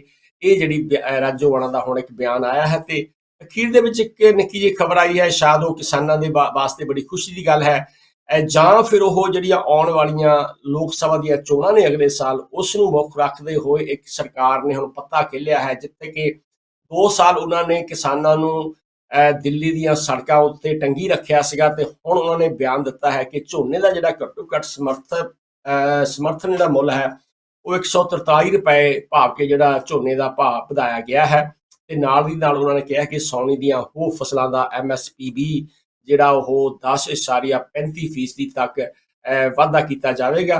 ਤੇ ਇਹਦੇ ਉੱਤੇ ਕਾਫੀ ਪ੍ਰਤੀਕਰਮ ਆਏ ਨੇ। ਇਹਦੇ ਬਾਰੇ ਅਸੀਂ ਆਉਣ ਵਾਲੇ ਪ੍ਰੋਗਰਾਮਾਂ ਦੇ ਵਿੱਚ ਜਾ ਕੇ ਗੱਲ ਕਰਾਂਗੇ ਕਿ ਬਹੁਤ ਸਾਰੇ ਜਿਹੜੇ ਕਿਸਾਨ ਆਗੂ ਨੇ ਉਹ ਇਹਨਾਂ ਨੇ ਇਸ ਮੁੱਲ ਦੇ ਵਾਧੇ ਨੂੰ ਉਹਨਾਂ ਨੇ ਨਕਾਰਿਆ ਹੈ ਕਿ ਇਹ ਇਨਫ ਨਹੀਂ ਹੈ, ਕਾਫੀ ਨਹੀਂ ਹੈ, ਜਿੰਨਾ ਉਹਨਾਂ ਦਾ ਖਰਚਾ ਹੋ ਰਿਹਾ ਹੈ ਝੋਨੇ ਦੇ ਉੱਤੇ। ਉਹਦੇ ਵਾਸਤੇ ਉਹਨਾਂ ਨੂੰ ਹੋਰ ਉਹਨਾਂ ਨੇ ਮੰਗ ਕੀਤੀ ਹੈ ਕਿ ਜਿਹੜਾ ਸਾਡਾ ਜਿਹੜਾ ਭਾਅ ਹੈ ਉਹ ਵਧਣਾ ਚਾਹੀਦਾ ਹੈ। ਆਓ ਅਸੀਂ ਹੁਣ ਵੱਧਦੇ ਹਾਂ ਸਾਡੇ ਮਹਿਮਾਨ ਸਰਦਾਰ ਬਲਦੇਵ ਸਿੰਘ ਕੰਦੋਲਾ ਜੀ ਵੱਲ, ਤੇ ਉਹਨਾਂ ਦੇ ਨਾਲ ਅਸੀਂ ਗੱਲਬਾਤ ਕਰਾਂਗੇ ਤੇ ਦੇਖਾਂਗੇ ਕਿ ਜਿਹੜੀਆਂ ਹੋਰ ਸਾਡੀਆਂ ਖਬਰਾਂ ਨੇ ਉਹ ਕਿਹੜੀਆਂ ਖਬਰਾਂ ਨੇ ਇਸ ਵੇਲੇ ਦੁਨੀਆ ਨੂੰ ਪ੍ਰਭਾਵਿਤ ਕੀਤਾ ਹੈ ਜਾਂ ਇਸ ਵੇਲੇ ਮੁੱਖ ਸੁਰਖੀਆਂ ਵਿੱਚ ਨੇ। ਤੇ ਆਓ ਅਸੀਂ ਸਵਾਗਤ ਕਰਦੇ ਹਾਂ ਡਾਕਟਰ ਬਲਦੇਵ ਸਿੰਘ ਕੰਦੋਲਾ ਜੀ ਦਾ। ਵਾਹਿਗੁਰੂ ਜੀ ਕਾ ਖਾਲਸਾ, ਵਾਹਿਗੁਰੂ ਜੀ ਕੀ ਫਤਿਹ। ਬਲਦੇਵ ਜੀ। ਵਾਹਿਗੁਰੂ ਜੀ ਕਾ ਖਾਲਸਾ, ਵਾਹਿਗੁਰੂ ਜੀ ਕੀ ਫਤਿਹ ਜੀ। ਤੁਸੀਂ ਕੁਛ ਜੋ ਅੱਜ ਦੀ ਜਿਹੜੀ ਸਮੀਖਿਆ ਹੈ ਖਬਰਾਂ ਦੀ, ਕਿਸੇ ਖਬਰ ਬਾਰੇ ਕੋਈ ਆਪਣਾ ਪ੍ਰਤੀਕਰਮ ਪੇਸ਼ ਕਰਨਾ ਚਾਹੋ ਤਾਂ ਸ਼ੁਰੂ ਵਿੱਚ। ਦੇਖੋ, ਕੋਈ ਖਾਸ ਤਾਂ ਹੈ ਨਹੀਂ ਗੀ ਕਿ ਖਬਰਾਂ ਤਾਂ ਦੁਨੀਆ ਤੇ ਬਹੁਤ ਗਰਮੋ ਗਰਮ ਹੈਗੀਆਂ ਹੀ ਆ, ਤੇ ਜਿਹਦੇ ਬਾਰੇ ਕਿ ਆਪਾਂ ਗੱਲਬਾਤ ਕਰਾਂਗੇ ਹੀ। ਸ਼ੁਰੂ ਕਰੋ ਜੀ। ਹਾਂ, ਮੈਂ ਵੈਸੇ ਜਿਹੜੀ ਗੱਲਬਾਤ ਆਪਾਂ ਸ਼ੁਰੂ ਕਰਨੀ, ਜਿਹੜੀ ਜੋ ਬਾਈਡਨ ਦੀ ਜਿਹੜੀ ਗੱਲ ਸੀ ਤੇ ਰਿਸ਼ੀ ਸੁਨਕ ਦੀ ਜਿਹੜੀ ਗੱਲ ਸੀ, ਜਿਵੇਂ ਕਿ ਮੈਂ ਜ਼ਿਕਰ ਵੀ ਕੀਤਾ ਕਿ ਇਹਨਾਂ ਦੋਹਾਂ ਮੁਲਕਾਂ ਦਾ ਬੜਾ ਗੰਢੀ ਸੰਢੀ ਹੈ ਬੜੇ ਲੰਮੇ ਸਮੇਂ ਤੋਂ। ਟੋਨੀ ਬਲੇਅਰ ਨੇ ਜੋ ਬੁਸ਼ ਦਾ ਹੁਕਮ ਮੰਨ ਕੇ ਜੋ ਇਰਾਕ ਦੇ ਵਿੱਚ ਜੋ ਕੁਛ ਕੀਤਾ ਸੀ, ਉਹ ਤੋਂ ਮੇਰੇ ਖਿਆਲ ਅਸੀਂ ਬਰਤਾਨੀਆ ਹਲੇ ਆਪਣੇ ਪੈਰਾਂ ਤੇ ਨਹੀਂ ਖੜਾ ਹੋਇਆ। ਤੇ ਜਿਹੜੀਆਂ 2 ਗੱਲਾਂ ਉਹਨਾਂ ਨੇ ਕੀਤੀਆਂ, ਜੋ ਬਾਈਡਨ ਕਹਿੰਦਾ ਹੈਗਾ ਕਿ ਜਿਹੜੀ ਅਸੀਂ ਸਾਡੀ ਜਿਹੜੀ ਬੜੀ ਕਲੋਜ਼ਨੈਸ ਹੈਗੀ ਆ ਜਾਂ ਸਾਡਾ ਫਰੈਂਡਸ਼ਿਪ ਹੈਗੀ ਆ, ਉਹਦੇ ਵਿੱਚ ਅਸੀਂ ਸਿਕਿਉਰਿਟੀ, ਇਨਵੈਸਟਮੈਂਟ ਅਤੇ ਅਨਪਲੋਇਮੈਂਟ ਨੂੰ ਜਾਂ ਇੰਪਲੋਇਮੈਂਟ ਨੂੰ ਬੜਾਵਾ ਦੇਣਾ ਚਾਹੁੰਦੇ ਹਾਂ, ਤਾਂ ਕਿ ਜਿਹੜੀ ਲੋਕਾਂ ਦੀ ਜਿਹੜੀਆਂ ਹੋਰਾਂ ਨੂੰ ਜੌਬਾਂ ਕ੍ਰੀਏਟ ਕਰਨਾ ਚਾਹੁੰਦੇ ਹਾਂ। ਤੇ ਦੂਜੇ ਪਾਸੇ ਰਿਸ਼ੀ ਸੁਨਕ ਕਹਿੰਦੇ ਹੈਗੇ ਆ, ਉਹਨਾਂ ਨੇ ਖਾਸ ਤੌਰ ਤੇ ਚੀਨ ਅਤੇ ਰੂਸ ਦਾ ਨਾਮ ਲੈ ਕੇ ਕਿਹਾ ਹੈ ਕਿ they are stealing our intelligence and technology. ਤੁਸੀਂ ਇਹਨਾਂ ਬਿਆਨਾਂ ਨੂੰ ਕਿੱਦਾਂ ਲੈਂਦੇ ਆ ਬਲਦੇਵ? ਜਨਰਪਾਲ ਜੀ, ਦੇਖੋ, ਇਹ ਜਿਹੜੀ ਰਿਸ਼ੀ ਸੁਨਕ ਦੀ ਤੇ ਜੋ ਬਾਈਡਨ ਦੀ ਮੀਟਿੰਗ ਹੋਈ ਆ, ਕਿ ਇਹ ਤਾਂ ਉਹ ਜਿਹਨੂੰ ਅੰਗਰੇਜ਼ੀ ਕਹਿੰਦੇ ਨੇ ਇਨੈਵਿਟੇਬਲ ਸੀਗੀ, ਤੇ ਉਹ ਤਾਂ ਹੋਣੀ ਸੀਗੀ, ਕਿਉਂਕਿ ਬ੍ਰੈਕਸਿਟ ਤੋਂ ਬਾਅਦ ਬ੍ਰਿਟਨ ਨੇ ਕੋਈ ਨਾ ਕੋਈ ਸਹਾਰਾ ਤਾਂ ਲੱਭਣਾ ਹੀ ਹੈਗਾ। ਤੇ ਉਹ ਤੁਹਾਨੂੰ ਪਤਾ ਕਿ ਜਦੋਂ ਬ੍ਰੈਕਸਿਟ ਦੀ ਗੱਲ ਵੀ ਚੱਲ ਰਹੀ ਸੀ ਤੇ ਬਾਰ-ਬਾਰ ਇਹੀ ਕਿਹਾ ਜਾ ਰਿਹਾ ਸੀ ਕਿ ਵੀ ਅਮਰੀਕੀ ਸਭ ਤੋਂ ਵੱਡੇ ਦੋਸਤ ਹੈਗੇ, ਸਾਡੀ ਸਪੈਸ਼ਲ ਰਿਲੇਸ਼ਨਸ਼ਿਪ ਹੈਗੀ ਆ ਉਹਨਾਂ ਦੇ ਨਾਲ। ਤੇ ਹੁਣ ਰਿਸ਼ੀ ਸੁਨਕ ਨੇ ਉੱਥੇ ਅਮਰੀਕਾ ਦੇ ਵਿੱਚ ਜਾ ਕੇ ਜਿਹਨੂੰ ਉਹ ਅਟਲਾਂਟਿਕ ਡੈਕਲੇਰੇਸ਼ਨ ਕਹਿ ਰਹੇ ਹੈਗੇ ਆ, ਉਹਦੇ ਬਾਰੇ ਗੱਲ ਕਰ ਰਹੇ ਆ। ਤੇ ਇਹਦੇ ਬਾਰੇ ਜਿਹੜੀਆਂ ਡਿਟੇਲਸ ਆ ਉਹ ਤਾਂ ਹਜੇ ਬਾਹਰ ਆਈਆਂ ਨਹੀਂ ਹੈਗੀਆਂ, ਲੇਕਿਨ ਉਹ ਗੱਲ ਕਰਦੇ ਹੈਗੇ ਆ ਦੋਨੋਂ ਲੀਡਰਾਂ ਵੱਲੋਂ ਜਿਹੜੀ ਲਿਬਰਟੀ ਆ, ਪ੍ਰੋਸਪੈਰਿਟੀ ਆ, ਡੈਮੋਕ੍ਰੇਸੀ ਆ, ਫਰੀਡਮ ਆ, ਉਹ ਜੋ ਯੂਜੂਅਲ ਜਿਹੜੀਆਂ ਆਮ ਗੱਲਾਂ ਹੁੰਦੀਆਂ ਉਹ ਕੀਤੀਆਂ ਗਈਆਂ। ਔਰ ਸਭ ਤੋਂ ਮਹੱਤਵਪੂਰਨ ਮੈਂ ਸਮਝਦਾ ਕਿ ਜਿਹੜੀ ਉਹ ਗੱਲ ਕਰਦੇ ਦੋਨੋਂ ਲੀਡਰਾਂ ਨੇ ਗੱਲ ਕੀਤੀ ਹੈਗੀ ਆ ਕਿ ਉਹਨਾਂ ਦੀ ਨੈਸ਼ਨਲ ਸਿਕਿਉਰਿਟੀ। ਹੁਣ ਦੇਖਿਆ ਜਾਵੇ ਤਾਂ ਸਾਰੀ ਦੁਨੀਆ ਦੇ ਦੇਸ਼ ਹੀ ਆਪੋ ਆਪਣੀਆਂ ਕਹਿੰਦੇ ਆ ਕਿ ਬਈ ਸਾਨੂੰ ਇੱਕ ਦੂਸਰੇ ਤੋਂ ਖਤਰਾ। ਹੁਣ ਜੇ ਰੂਸੀਆਂ ਦਾ ਦੇਖਿਆ ਜਾਵੇ ਜਾਂ ਚੀਨ ਦਾ ਦੇਖਿਆ ਜਾਵੇ, ਉਹ ਵੀ ਆਪਣੀ ਨੈਸ਼ਨਲ ਸਿਕਿਉਰਿਟੀ ਦੀ ਗੱਲ ਕਰਦੇ ਆ। ਉਹ ਕਹਿੰਦੇ ਆ ਕਿ ਸਾਨੂੰ ਅਮਰੀਕਾ ਤੋਂ ਖਤਰਾ। ਅਮਰੀਕਾ ਵਾਲੇ ਕਹਿ ਰਹੇ ਆ ਜੀ ਸਾਡੀ ਆਪਣੀ ਨੈਸ਼ਨਲ ਸਿਕਿਉਰਿਟੀ, ਉਹਦੇ ਵਿੱਚ ਬ੍ਰਿਟਨ ਵੀ ਸ਼ਾਮਿਲ ਹੈਗੇ ਆ, ਕਿ ਸਾਨੂੰ ਆਪਣੀ ਨੈਸ਼ਨਲ ਸਿਕਿਉਰਿਟੀ ਨੂੰ ਸੇਫਗਾਰਡ ਕਰਨ ਦੀ ਲੋੜ ਹੈਗੀ ਆ, ਕਿਉਂਕਿ ਸਾਨੂੰ ਰੂਸੀਆਂ ਤੋਂ ਅਤੇ ਚੀਨੀਆਂ ਤੋਂ ਖਤਰਾ ਹੈਗਾ ਆ। ਸੋ ਇਸ ਤਰ੍ਹਾਂ ਦੀਆਂ ਚੀਜ਼ਾਂ ਜਿਹੜੀਆਂ ਹੈਗੀਆਂ, ਜਿਹੜੇ ਲੋਕ ਤਾਂ ਵਿਰੁੱਧ ਹੈਗੇ ਆ ਰੂਸ ਤੇ ਚੀਨ ਦੇ, ਉਹਨਾਂ ਨੂੰ ਤਾਂ ਇਹ ਜਿਹੜੀਆਂ ਗੱਲਾਂ ਆ ਇੱਕ ਕਿਸਮ ਦਾ ਨਾ ਬਹੁਤ ਚੰਗੀਆਂ ਲੱਗਣਗੀਆਂ। ਲੇਕਿਨ ਜੇਕਰ ਅਸੀਂ ਆਜ਼ਾਦ ਸੋਚ ਦੇ ਨਾਲ ਦੇਖੀਏ ਤਾਂ ਇਹ ਸਾਰੇ ਮੁਲਕ ਜਿਹੜੇ ਆ ਇੱਕ ਦੂਸਰੇ ਦੀਆਂ ਗੱਲਾਂ ਕਰ ਰਹੇ ਆ ਕਿ ਸਾਨੂੰ ਇੱਕ ਦੂਸਰੇ ਤੋਂ ਖਤਰਾ ਹੈਗਾ। ਕਿਹਨੂੰ ਕਿਹਦੇ ਤੋਂ ਖਤਰਾ ਹੈਗਾ ਉਹ ਦੇਖਣ ਦੀ ਲੋੜ ਹੈਗੀ ਆ। ਤੇ ਜੇਕਰ ਦੁਨੀਆ ਦੇ ਵਿੱਚ ਸ਼ਾਂਤੀ ਬਹਾਲ ਕਰਨੀ ਆ ਤੇ ਇਸ ਤਰ੍ਹਾਂ ਦੀਆਂ ਜਿਹੜੀਆਂ ਗੱਲਾਂ ਹੈਗੀਆਂ ਨਾ, ਸਾਡੀ ਸਿਕਿਉਰਿਟੀ ਜ਼ਿਆਦਾ ਇੰਪੋਰਟੈਂਟ ਆ ਦੂਜਿਆਂ ਨਾਲੋਂ ਵਗੈਰਾ ਵਗੈਰਾ, ਉਹ ਜਿਹੜੀਆਂ ਉਹ ਹਟਾਉਣੀਆਂ ਪੈਣਗੀਆਂ ਔਰ ਇੱਕ ਦੂਸਰੇ ਦੇ ਨਾਲ ਗੱਲਬਾਤ ਕਰਕੇ ਹੀ ਸ਼ਾਂਤੀ ਬਹਾਲ ਕੀਤੀ ਜਾ ਸਕਦੀ ਆ ਜੀ। ਤੇ ਨਾਲ ਦੀ ਨਾਲ ਹੁਣ ਅਸੀਂ ਤੁਸੀਂ ਗੱਲ ਕੀਤੀ ਹੈ, ਰੂਸ ਦੀ ਗੱਲ ਕੀਤੀ ਹੈ, ਰੂਸ ਤੇ ਯੂਕਰੇਨ ਦੀ ਗੱਲ ਕੀਤੀ ਹੈ। ਜਿਹੜੀ ਜੋ ਬਾਈਡਨ ਨੇ ਇਹ ਵੀ ਬਿਆਨ ਦਿੱਤਾ ਸੀਗਾ ਕਿ ਅਸੀਂ ਧੰਨਵਾਦ ਕਰਦੇ ਹਾਂ ਕਿ ਜੋ ਤੁਸੀਂ ਰੂਸੀ ਯੂਕਰੇਨ ਦੀਆਂ ਫੌਜਾਂ ਨੂੰ ਤੁਸੀਂ ਸਿਖਲਾਈ ਦੇ ਰਹੇ ਹੈਗੇ ਆ, ਤੇ ਨਾਲ ਦੀ ਨਾਲ ਜਿਵੇਂ ਤੁਸੀਂ ਗੱਲ ਕਹੀ ਆ, ਉਹਨਾਂ ਨੇ ਕੋਆਪਰੇਸ਼ਨ ਅਤੇ ਕੋਆਰਡੀਨੇਸ਼ਨ ਦੀ ਗੱਲ ਕੀਤੀ ਹੈ। ਤੇ ਨਾਲ ਦੀ ਨਾਲ ਜਿਵੇਂ ਕਿ ਪਹਿਲਾਂ ਕਿਹਾ ਕਿ ਦੋਸ਼ ਲਾਇਆ ਕਿ ਉਹ ਜਿਹੜੀ ਇੰਟੈਲੈਕਚੁਅਲ ਪ੍ਰਾਪਰਟੀ ਆ ਉਹਦੇ ਉੱਤੇ ਉਹ ਡਾਕਾ ਮਾਰ ਰਹੇ ਹੈਗੇ ਆ। ਹੁਣ ਅਸੀਂ ਗੱਲ ਕਰਦੇ ਹਾਂ ਜੋ ਇੱਥੇ ਚੱਲੀ ਆ ਗੱਲ ਯੂਕਰੇਨ ਦੇ ਵਿੱਚ, ਉਹਦੇ ਵਿੱਚ ਅਸੀਂ ਗੱਲ ਕਰਦੇ ਹਾਂ ਕਿ ਰੂਸ ਨੇ ਹੁਣ ਇੱਕ ਨਵਾਂ ਫੈਸਲਾ ਲਿਆ ਹੈ ਕਿ ਇੱਕ ਵੈਗਨਰ ਗਰੁੱਪ ਹੈਗਾ, ਸਾਨੂੰ ਥੋੜ੍ਹਾ ਜਿਹਾ ਉਹਦੇ ਬਾਰੇ ਦੱਸੋ। ਉਹਦਾ ਡਾਇਰੈਕਟ ਕੰਟਰੋਲ ਸਿੱਧਾ ਉਹਨੇ ਜਿਹੜਾ ਜ਼ਾਬਤਾ ਉਹਦੇ ਉੱਤੇ ਕਰਨ ਦੀ ਕੋਸ਼ਿਸ਼ ਕੀਤੀ ਹੈ, ਤੇ ਉਹਦਾ ਭਵਿੱਖ ਦੇ ਉੱਤੇ ਕੀ ਅਸਰ ਪਵੇਗਾ ਬਲਦੇਵ ਜੀ? ਦੇਖੋ, ਯੂਕਰੇਨ ਦੀ ਜਿਹੜੀ ਲੜਾਈ ਹੈਗੀ ਆ ਉਹ ਵੀ ਇੱਕ ਮਹਾ ਸਦਮਾ ਬਣ ਕੇ ਰਹਿ ਗਈ ਆ ਇਸ ਵੇਲੇ। ਫਿਰ ਮੈਂ ਕਹੂੰਗਾ ਕਿ ਜਿਹੜੀ ਗੱਲ ਰਿਸ਼ੀ ਸੁਨਕ ਤੇ ਜੋ ਬਾਈਡਨ ਕਰਦੇ ਹੈਗੇ ਆ ਕਿ ਵੀ ਸਾਡੀ ਨੈਸ਼ਨਲ ਸਿਕਿਉਰਿਟੀ ਜਿਹੜੀ ਆ ਉਹ ਬਹੁਤ ਮਹੱਤਵਪੂਰਨ ਹੈਗੀ ਆ, ਉਹ ਰੂਸੀ ਜਿਹੜੇ ਆ ਉਹ ਵੀ ਆਪਣੀ ਨੈਸ਼ਨਲ ਸਿਕਿਉਰਿਟੀ ਦੀ ਹੀ ਗੱਲ ਕਰਦੇ ਆ ਕਿ ਸਾਨੂੰ ਖਤਰਾ ਕਿਹਦੇ ਕੋਲੋਂ ਆ। ਉਹ ਵੈਸਟਰਨ ਯੂਰਪ ਜਿਹਨੂੰ ਨੇਟੋ ਕਹਿੰਦੇ ਆ ਉਹਦੇ ਤੋਂ ਔਰ ਅਮਰੀਕਾ ਤੋਂ ਹੈਗਾ। ਉਹ ਕਹਿੰਦੇ ਕਿਉਂ ਸਾਨੂੰ ਖਤਰਾ, ਕਿਉਂਕਿ ਇਹ ਸਾਡੇ ਬਾਰਡਰਾਂ ਤੇ ਪਹੁੰਚ ਗਏ ਹੈਗੇ ਆ। ਔਰ ਜਿਹੜਾ ਯੂਕਰੇਨ ਆ, ਦੇਖੋ ਰੂਸ ਦੀ ਤੇ ਯੂਕਰੇਨ ਦੀ ਬਹੁਤ ਲੰਬਾ ਇਤਿਹਾਸਕ ਰਿਸ਼ਤਾ ਹੈਗਾ, ਔਰ ਜਿਹੜੇ ਯੂਕਰੇਨ ਵਾਲੇ ਆ ਉਹ ਨੇਟੋ ਦੇ ਮੈਂਬਰ ਬਣਨ ਦੀ ਗੱਲਬਾਤ ਕਰ ਰਹੇ ਸੀ। ਇਸੇ ਹੀ ਕਰਕੇ ਉਹਨਾਂ ਦੀ ਨੈਸ਼ਨਲ ਸਿਕਿਉਰਿਟੀ ਦੀ ਗੱਲ ਜੇ ਰੂਸ ਦੀ ਕੀਤੀ ਜਾਵੇ ਤਾਂ ਉਹ ਕਹਿੰਦੇ ਕਿ ਵੀ ਸਾਨੂੰ ਇਹ ਜਿਹੜਾ ਯੂਕਰੇਨ ਆ ਇਹਨਾਂ ਦੀ ਪਾਲਿਸੀ ਬਦਲਣੀ ਪਏਗੀ, ਕਿ ਤਾਂ ਹੀ ਉਹਨਾਂ ਨੇ ਜਿਹਨੂੰ ਮਿਲਟਰੀ ਆਪਰੇਸ਼ਨ ਕਹਿੰਦੇ ਆ, ਜਾਂ ਉਹ ਜਿਹੜਾ ਹੱਲਾ ਵੀ ਉਹਨਾਂ ਤੇ ਬੋਲਿਆ ਹੈਗਾ, ਉਹਨੂੰ ਜਸਟੀਫਾਈ ਇਸੇ ਲਈ ਕਰਦੇ ਆ ਕਿ ਸਾਨੂੰ ਆਪਣੀ ਨੈਸ਼ਨਲ ਸਿਕਿਉਰਿਟੀ ਜਿਹੜੀ ਆ ਉਹਨੂੰ ਜ਼ਿਆਦਾ ਮਹੱਤਤਾ ਦੇਣੀ ਚਾਹੀਦੀ ਆ। ਜਿਹੜਾ ਯੂਕਰੇਨ ਆ ਉਹ ਨੇਟੋ ਦੇ ਵਿੱਚ ਰਲਣਾ ਚਾਹੁੰਦੇ ਆ ਤੇ ਉਹ ਸਾਡੀ ਨੈਸ਼ਨਲ ਸਿਕਿਉਰਿਟੀ ਦੇ ਲਈ ਇੱਕ ਥ੍ਰੈਟ ਹੈਗਾ। ਇਸ ਲਈ ਅਸੀਂ ਯੂਕਰੇਨ ਨੂੰ ਨੇਟੋ ਦਾ ਮੈਂਬਰ ਬਣਨ ਤੋਂ ਹਟਾਵਾਂਗੇ। ਉਹ ਕਿਸ ਤਰ੍ਹਾਂ ਹਟਾਵਾਂਗੇ, ਉਹ ਉਹਨਾਂ ਦੇ ਜਿਹੜਾ ਮਿਲਟਰੀ ਐਕਸ਼ਨ ਉਹਨਾਂ ਨੇ ਲਿਆ। ਸੋ ਮੇਰੇ ਕਹਿਣ ਦਾ ਭਾਵ ਇਹ ਹੈਗਾ ਕਿ ਇਹ ਜਿਹੜੀਆਂ ਗੱਲਾਂ ਨੈਸ਼ਨਲ ਸਿਕਿਉਰਿਟੀ ਦੀਆਂ ਹੋ ਰਹੀਆਂ ਹੈਗੀਆਂ, ਇਹ ਸ਼ਾਂਤੀ ਵੱਲ ਨੂੰ ਨਹੀਂ ਲੈ ਕੇ ਜਾਂਦੀਆਂ, ਬਲਕਿ ਤੁਹਾਨੂੰ ਲੜਾਈ ਫਸਾਦ ਵੱਲ ਨੂੰ ਲੈ ਕੇ ਜਾ ਰਹੀਆਂ ਹੈਗੀਆਂ, ਜਿਹੜਾ ਕਿ ਇਹਨਾਂ ਵੱਡੇ ਮੁਲਕਾਂ ਨੂੰ ਆਪਸ ਵਿੱਚ ਹੀ ਬੈਠ ਕੇ ਉਹ ਸੋਚਣ ਦੀ ਲੋੜ ਆ ਵੀ ਕਿਹਨੂੰ ਕਿਹਦੇ ਤੋਂ ਖਤਰਾ ਆ। ਤੇ ਨਾਲ ਦੀ ਨਾਲ ਬਲਦੇਵ ਜੀ, ਆਪਾਂ ਪਿਛਲੇ ਦਿਨਾਂ ਦੇ ਵਿੱਚ ਤੁਹਾਨੂੰ ਪਤਾ ਹੈ ਕਿ ਇੱਕ ਬੜਾ ਭਿਆਨਕ ਜੋ ਮਨੁੱਖਤਾ ਦੇ ਉੱਤੇ ਆਪਾਂ ਕਹਿ ਸਕਦੇ ਹਾਂ ਕਿ ਲੱਖਾਂ ਲੋਕਾਂ ਨੂੰ ਬੇਘਰੇ ਹੋਣਾ ਪਿਆ, ਕਿ 80 ਤੋਂ ਜ਼ਿਆਦਾ ਜਿਹੜੇ ਪਿੰਡ ਸਾਨੂੰ ਪਾਣੀ ਵਿੱਚ ਡੁੱਬ ਗਏ ਨੇ। ਹਲੇ ਵੀ ਜਿਹੜੀ ਉੱਥੇ ਜ਼ਿੰਦਗੀ ਬੜੀ ਉਹ ਮੁਸ਼ਕਲ ਹੋ ਗਈ ਆ, ਜਿਹੜੀ ਖਾਸ ਤੌਰ ਦੇ ਉੱਤੇ ਰੂਸ ਨੇ ਜੋ ਦਨੀਪਰਾ ਜੋ ਉਹਨਾਂ ਦਾ ਦਰਿਆ ਹੈ ਉਹਦੇ ਉੱਤੇ ਨੋਵਾ ਕਖਾਕੋਵਾ ਦੇ ਵਿੱਚ ਜੋ ਡੈਮ ਨੂੰ ਉਹਨਾਂ ਨੇ ਤੋੜਿਆ ਸੀਗਾ, ਤੇ ਹੁਣ ਉੱਥੇ ਬੜੀਆਂ ਮੁਸ਼ਕਲਾਂ ਵੱਧ ਰਹੀਆਂ ਨੇ। ਤੇ ਇਹ ਵੀ ਪਤਾ ਲੱਗਾ ਹੈ ਕਿ ਜੋ ਲੋਕਾਂ ਨੂੰ ਪਾਣੀ ਵਿੱਚੋਂ ਕੱਢਿਆ ਜਾ ਰਿਹਾ ਹੈ ਤੇ ਰੂਸ ਉਹਨਾਂ ਬੇੜੀਆਂ ਉੱਤੇ ਵੀ ਹਮਲੇ ਕਰ ਰਹੇ ਹੈਗੇ ਆ। ਤੇ ਤੁਹਾਨੂੰ ਕੀ ਲੱਗਦਾ ਇਹ ਜਿਹੜਾ ਹੜ੍ਹ ਆਏ ਨੇ ਇਹਨਾਂ ਦੀਆਂ ਕੀ ਹੋਰ ਸਮੱਸਿਆਵਾਂ ਹੋ ਸਕਦੀਆਂ ਨੇ? ਦੇਖੋ, ਇਹਦੀਆਂ ਸਮੱਸਿਆਵਾਂ ਬਹੁਤ ਹੈਗੀਆਂ। ਦੇਖੋ, ਇਹਦੇ ਤੇ ਇਹ ਨਹੀਂ ਕਿਹਾ ਜਾ ਸਕਦਾ ਕਿ ਉਹ ਡੈਮ ਜਿਹੜਾ ਕਿਹਨੇ ਤੋੜਿਆ ਹੈਗਾ। ਉਹਦੇ ਵਿੱਚ ਤੁਸੀਂ ਕਹਿ ਸਕਦੇ ਆ ਕਿ ਬਈ ਯੂਕਰੇਨ ਨੂੰ ਵੀ ਫਾਇਦਾ ਹੈਗਾ, ਕਿ ਬਈ ਉਹ ਰੂਸੀਆਂ ਨੂੰ ਜਿਹੜਾ ਉਹਨਾਂ ਨੇ ਇਲਾਕਾ ਆਪਣੇ ਹਥਿਆਇਆ, ਉਹਦੇ ਵਿੱਚ ਜੇਕਰ ਉਹ ਹੜ੍ਹ ਆ ਜਾਂਦੇ ਆ ਤਾਂ ਉਹਦੇ ਨਾਲ ਜਿਹੜੀ ਰੂਸੀਆਂ ਦੀ ਦਾ ਨੁਕਸਾਨ ਵੀ ਉਹ ਕਰਨ ਦੀ ਕੋਸ਼ਿਸ਼ ਕਰਦੇ ਹੈਗੇ ਆ। ਤੇ ਜੇਕਰ ਦੇਖਿਆ ਜਾਵੇ ਕਿ ਵੀ ਯੂਕਰੇਨ ਵਾਲੇ ਕਹਿ ਰਹੇ ਕਿ ਜੀ ਇਹ ਜਿਹੜਾ ਡੈਮ ਆ ਇਹਦੀ ਤਬਾਹੀ ਰੂਸ ਨੇ ਕੀਤੀ ਹੈਗੀ ਆ, ਉਹ ਵੀ ਵਾਜਬ ਹੈਗੀ ਆ ਕਿ ਰੂਸੀ ਜਿਹੜੇ ਆ, ਤੁਹਾਨੂੰ ਪਤਾ ਕਿ ਯੂਕਰੇਨ ਵਾਲੇ ਬਹੁਤ ਚਿਰਾਂ ਤੋਂ ਇਹ ਕਹਿ ਰਹੇ ਕਿ ਵੀ ਅਸੀਂ ਆਪਣਾ ਕਾਊਂਟਰ ਅਫੈਂਸਿਵ ਕਰਾਂਗੇ ਔਰ ਜਿਹੜੇ ਇਲਾਕੇ ਰੂਸੀਆਂ ਨੇ ਸਾਡੇ ਇਲਾਕੇ ਮੰਨ ਲਏ ਹੈਗੇ ਆ ਉਹਨਾਂ ਨੂੰ ਅਸੀਂ ਵਾਪਸ ਲਵਾਂਗੇ। ਤੇ ਉਹ ਵਾਪਸ ਕਿੱਦਾਂ ਲੈ ਸਕਦੇ ਆ? ਉਹ ਵਾਪਸ ਇਸੇ ਲਈ ਲੈ ਸਕਦੇ ਆ ਕਿ ਰੂਸੀਆਂ ਦਾ ਵੱਧ ਤੋਂ ਵੱਧ ਨੁਕਸਾਨ ਕੀਤਾ ਜਾਵੇ। ਤੇ ਇਹ ਵੀ ਕਿਹਾ ਜਾ ਸਕਦਾ ਕਿ ਸ਼ਾਇਦ ਉਹ ਜਿਹੜਾ ਡੈਮ ਆ ਉਹ ਯੂਕਰੇਨ ਨੇ ਤਬਾਹ ਕੀਤਾ ਹੋਵੇ, ਪਰ ਅਸੀਂ ਕਿਸੇ ਪਾਸੇ ਦੀ ਸਾਈਡ ਨਹੀਂ ਲੈ ਸਕਦੇ ਕਿਉਂਕਿ ਸਾਡੇ ਕੋਲ ਪੂਰੀ ਜਾਣਕਾਰੀ ਨਹੀਂ ਹੈਗੀ। ਲੜਾਈ ਚੱਲ ਰਹੀ ਆ, ਉਹਦੇ ਵਿੱਚ ਦੋਨੋਂ ਧਿਰਾਂ ਇੱਕ ਦੂਸਰੇ ਤੇ ਦੋਸ਼ ਲਾ ਰਹੀਆਂ ਹੈਗੀਆਂ। ਇਹ ਦੋਨੋਂ ਹੀ ਧਿਰਾਂ ਇੱਕ ਦੂਸਰੇ ਦਾ ਵੱਧ ਤੋਂ ਵੱਧ ਨੁਕਸਾਨ ਕਰਨ ਦੀ ਕੋਸ਼ਿਸ਼ ਕਰ ਰਹੀਆਂ ਹੈਗੀਆਂ।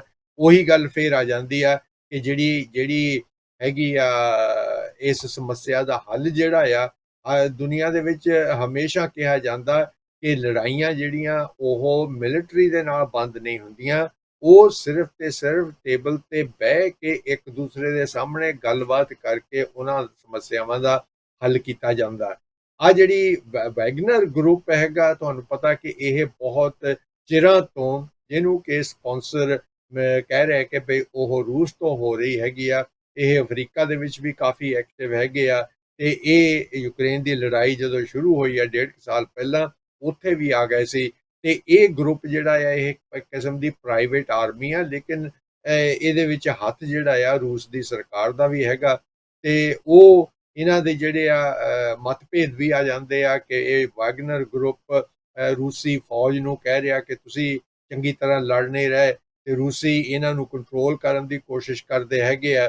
ਤੇ ਹੁਣ ਪਿੱਛੇ ਜਿਹੇ ਇਹਨਾਂ ਦਾ ਜਿਹੜਾ ਲੀਡਰ ਹੈਗਾ ਆ ਉਹਦੇ ਕਾਫੀ ਗਰਮੋ ਗਰਮ ਬਿਆਨ ਆਏ ਸੀਗੇ ਕਿ ਜਿਹੜੀ ਰੂਸੀ ਫੌਜ ਆ ਉਹ ਚੰਗੀ ਤਰ੍ਹਾਂ ਲੜ ਨਹੀਂ ਰਹੀ। ਤੇ ਰੂਸੀ ਫੌਜ ਨੇ ਉਹਨਾਂ ਦੀ ਜਿਹੜੀ ਡਿਫੈਂਸ ਮਿਨਿਸਟਰੀ ਉਹਨਾਂ ਨੇ ਕਹਿ ਦਿੱਤਾ ਹੈਗਾ ਕਿ ਇਹ ਜਿਹੜਾ ਵਾਗਨਰ ਗਰੁੱਪ ਆ ਇਹ ਆਪ ਹੁਦਰੇ ਹੁੰਦੇ ਜਾ ਰਹੇ ਆ, ਇਸ ਲਈ ਇਹਨਾਂ ਤੇ ਕੰਟਰੋਲ ਕਰਨਾ ਚਾਹੀਦਾ। ਤੇ ਉਹਨਾਂ ਨੇ ਕਿਹਾ ਹੈਗਾ ਕਿ ਜਿਹੜੀ ਰੂਸ ਦੀ ਮਿਲਟਰੀ ਹੈਗੀ ਆ ਉਹ ਇਹਨਾਂ ਤੇ ਕੰਟਰੋਲ ਕਰੇਗੀ, ਨਾ ਕਿ ਇਹ ਇੱਕ ਕਿਸਮ ਦੇ ਇੰਡੀਪੈਂਡੈਂਟ ਪ੍ਰਾਈਵੇਟ ਫੌਜ ਦੇ ਤੌਰ ਤੇ ਇਹ ਲੜਨਗੇ।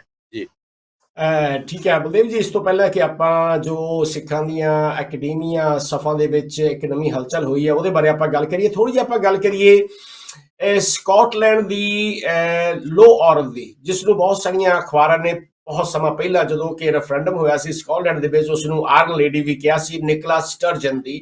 ਨਿਕੋਲਾ ਸਟਰਜਨ ਨੂੰ ਪਿਛਲੇ ਦਿਨਾਂ ਦੇ ਵਿੱਚ ਜਿਹੜੀ ਜਾਂਚ ਪੜਤਾਲ ਚੱਲ ਰਹੀ ਸੀ ਉਹਦੇ ਪਤੀ ਦੀ, ਮੇਰੇ ਖਿਆਲ ਪਤੀ ਨੂੰ ਵੀ ਗ੍ਰਿਫਤਾਰ ਕੀਤਾ ਗਿਆ ਸੀ, ਪੁੱਛਗਿੱਛ ਕੀਤੀ ਗਈ ਸੀ। ਹੁਣ ਕੀ ਇਸ ਵੇਲੇ ਸਿਚੁਏਸ਼ਨ ਹੈਗੀ ਆ ਬਲਦੇਵ ਸਿੰਘ ਜੀ? ਨਿਕੋਲਾ ਸਟਰਜਨ ਵੀ ਇਸ ਵੇਲੇ ਖਬਰਾਂ ਦੇ ਵਿੱਚ ਆਈ ਹੈ, ਇਹ ਕੀ ਕਾਰਨ ਹੈ ਇਸ ਦੇ ਪਿੱਛੇ ਬਲਦੇਵ ਜੀ? ਦੇਖੋ, ਸਭ ਤੋਂ ਵੱਡੀ ਹੈਰਾਨੀ ਇਹ ਸੀਗੀ ਕਿ ਜਦੋਂ ਨਿਕੋਲਾ ਸਟਰਜਨ ਨੇ, ਉਹ ਕਾਫੀ ਕਾਮਯਾਬ ਲੀਡਰ ਰਹੀ ਹੈਗੀ ਆ ਸਕਾਟਿਸ਼ ਨੈਸ਼ਨਲ ਪਾਰਟੀ ਦੇ, ਔਰ ਉਹਦਾ ਜਿਹੜਾ ਕੰਮ ਆ, ਜੇਕਰ ਉਹ ਤੁਸੀਂ ਕਹੋ ਕਿ ਬਈ ਸਕਾਟਿਸ਼ ਨੈਸ਼ਨਲ ਪਾਰਟੀ ਜਿਹੜੀ ਉਹ ਹਰ ਵੇਲੇ ਇਹ ਕਹਿ ਰਹੀ ਸੀ ਕਿ ਅਸੀਂ ਯੂਕੇ ਦੇ ਵਿੱਚੋਂ ਬਾਹਰ ਨਿਕਲ ਕੇ ਤਾਂ ਯੂਰਪੀਅਨ ਯੂਨੀਅਨ ਦੇ ਮੈਂਬਰ ਬਣੇ ਰਹਿਣਾ ਹੈਗਾ, ਤੇ ਉਹ ਕਾਮਯਾਬ ਵੀ ਸੀਗੀ। ਲੇਕਿਨ ਉਹਦਾ ਇੱਕਦਮ ਅਨਾਉਂਸ ਕਰ ਦੇਣਾ ਕਿ ਬਈ ਉਹ ਆਪਣੇ ਪਦ ਤੋਂ ਅਸਤੀਫਾ ਦੇ ਰਹੀ ਹੈਗੀ ਆ, ਬਹੁਤ ਇੱਕ ਅਚੰਭੇ ਵਾਲੀ ਗੱਲ ਸੀਗੀ। ਤੇ ਬਾਅਦ ਦੇ ਵਿੱਚ ਉਹਦੇ ਅਸਤੀਫੇ ਤੋਂ ਬਾਅਦ ਇਹ ਪਤਾ ਲੱਗਾ ਕਿ ਜੋ ਫੰਡ ਰੇਜ਼ਿੰਗ ਕੀਤੀ ਜਾਂਦੀ ਸੀ SNP ਦੇ ਲਈ, ਉਹਦੇ ਵਿੱਚ ਬਹੁਤ ਵੱਡੀਆਂ ਗੜਬੜੀਆਂ ਹੈਗੀਆਂ। ਔਰ ਇਹਦੇ ਜੋ ਪਤੀ ਆ, ਮੇਰਾ ਖਿਆਲ ਆ ਕਿ ਉਹ ਜਿਹੜੇ ਫੰਡ ਹੈਗੇ ਆ ਸਕਾਟਿਸ਼ ਨੈਸ਼ਨਲ ਪਾਰਟੀ ਦੇ, ਉਹਨਾਂ ਦੀ ਦੇਖਭਾਲ ਕਰ ਰਹੇ ਸੀਗੇ।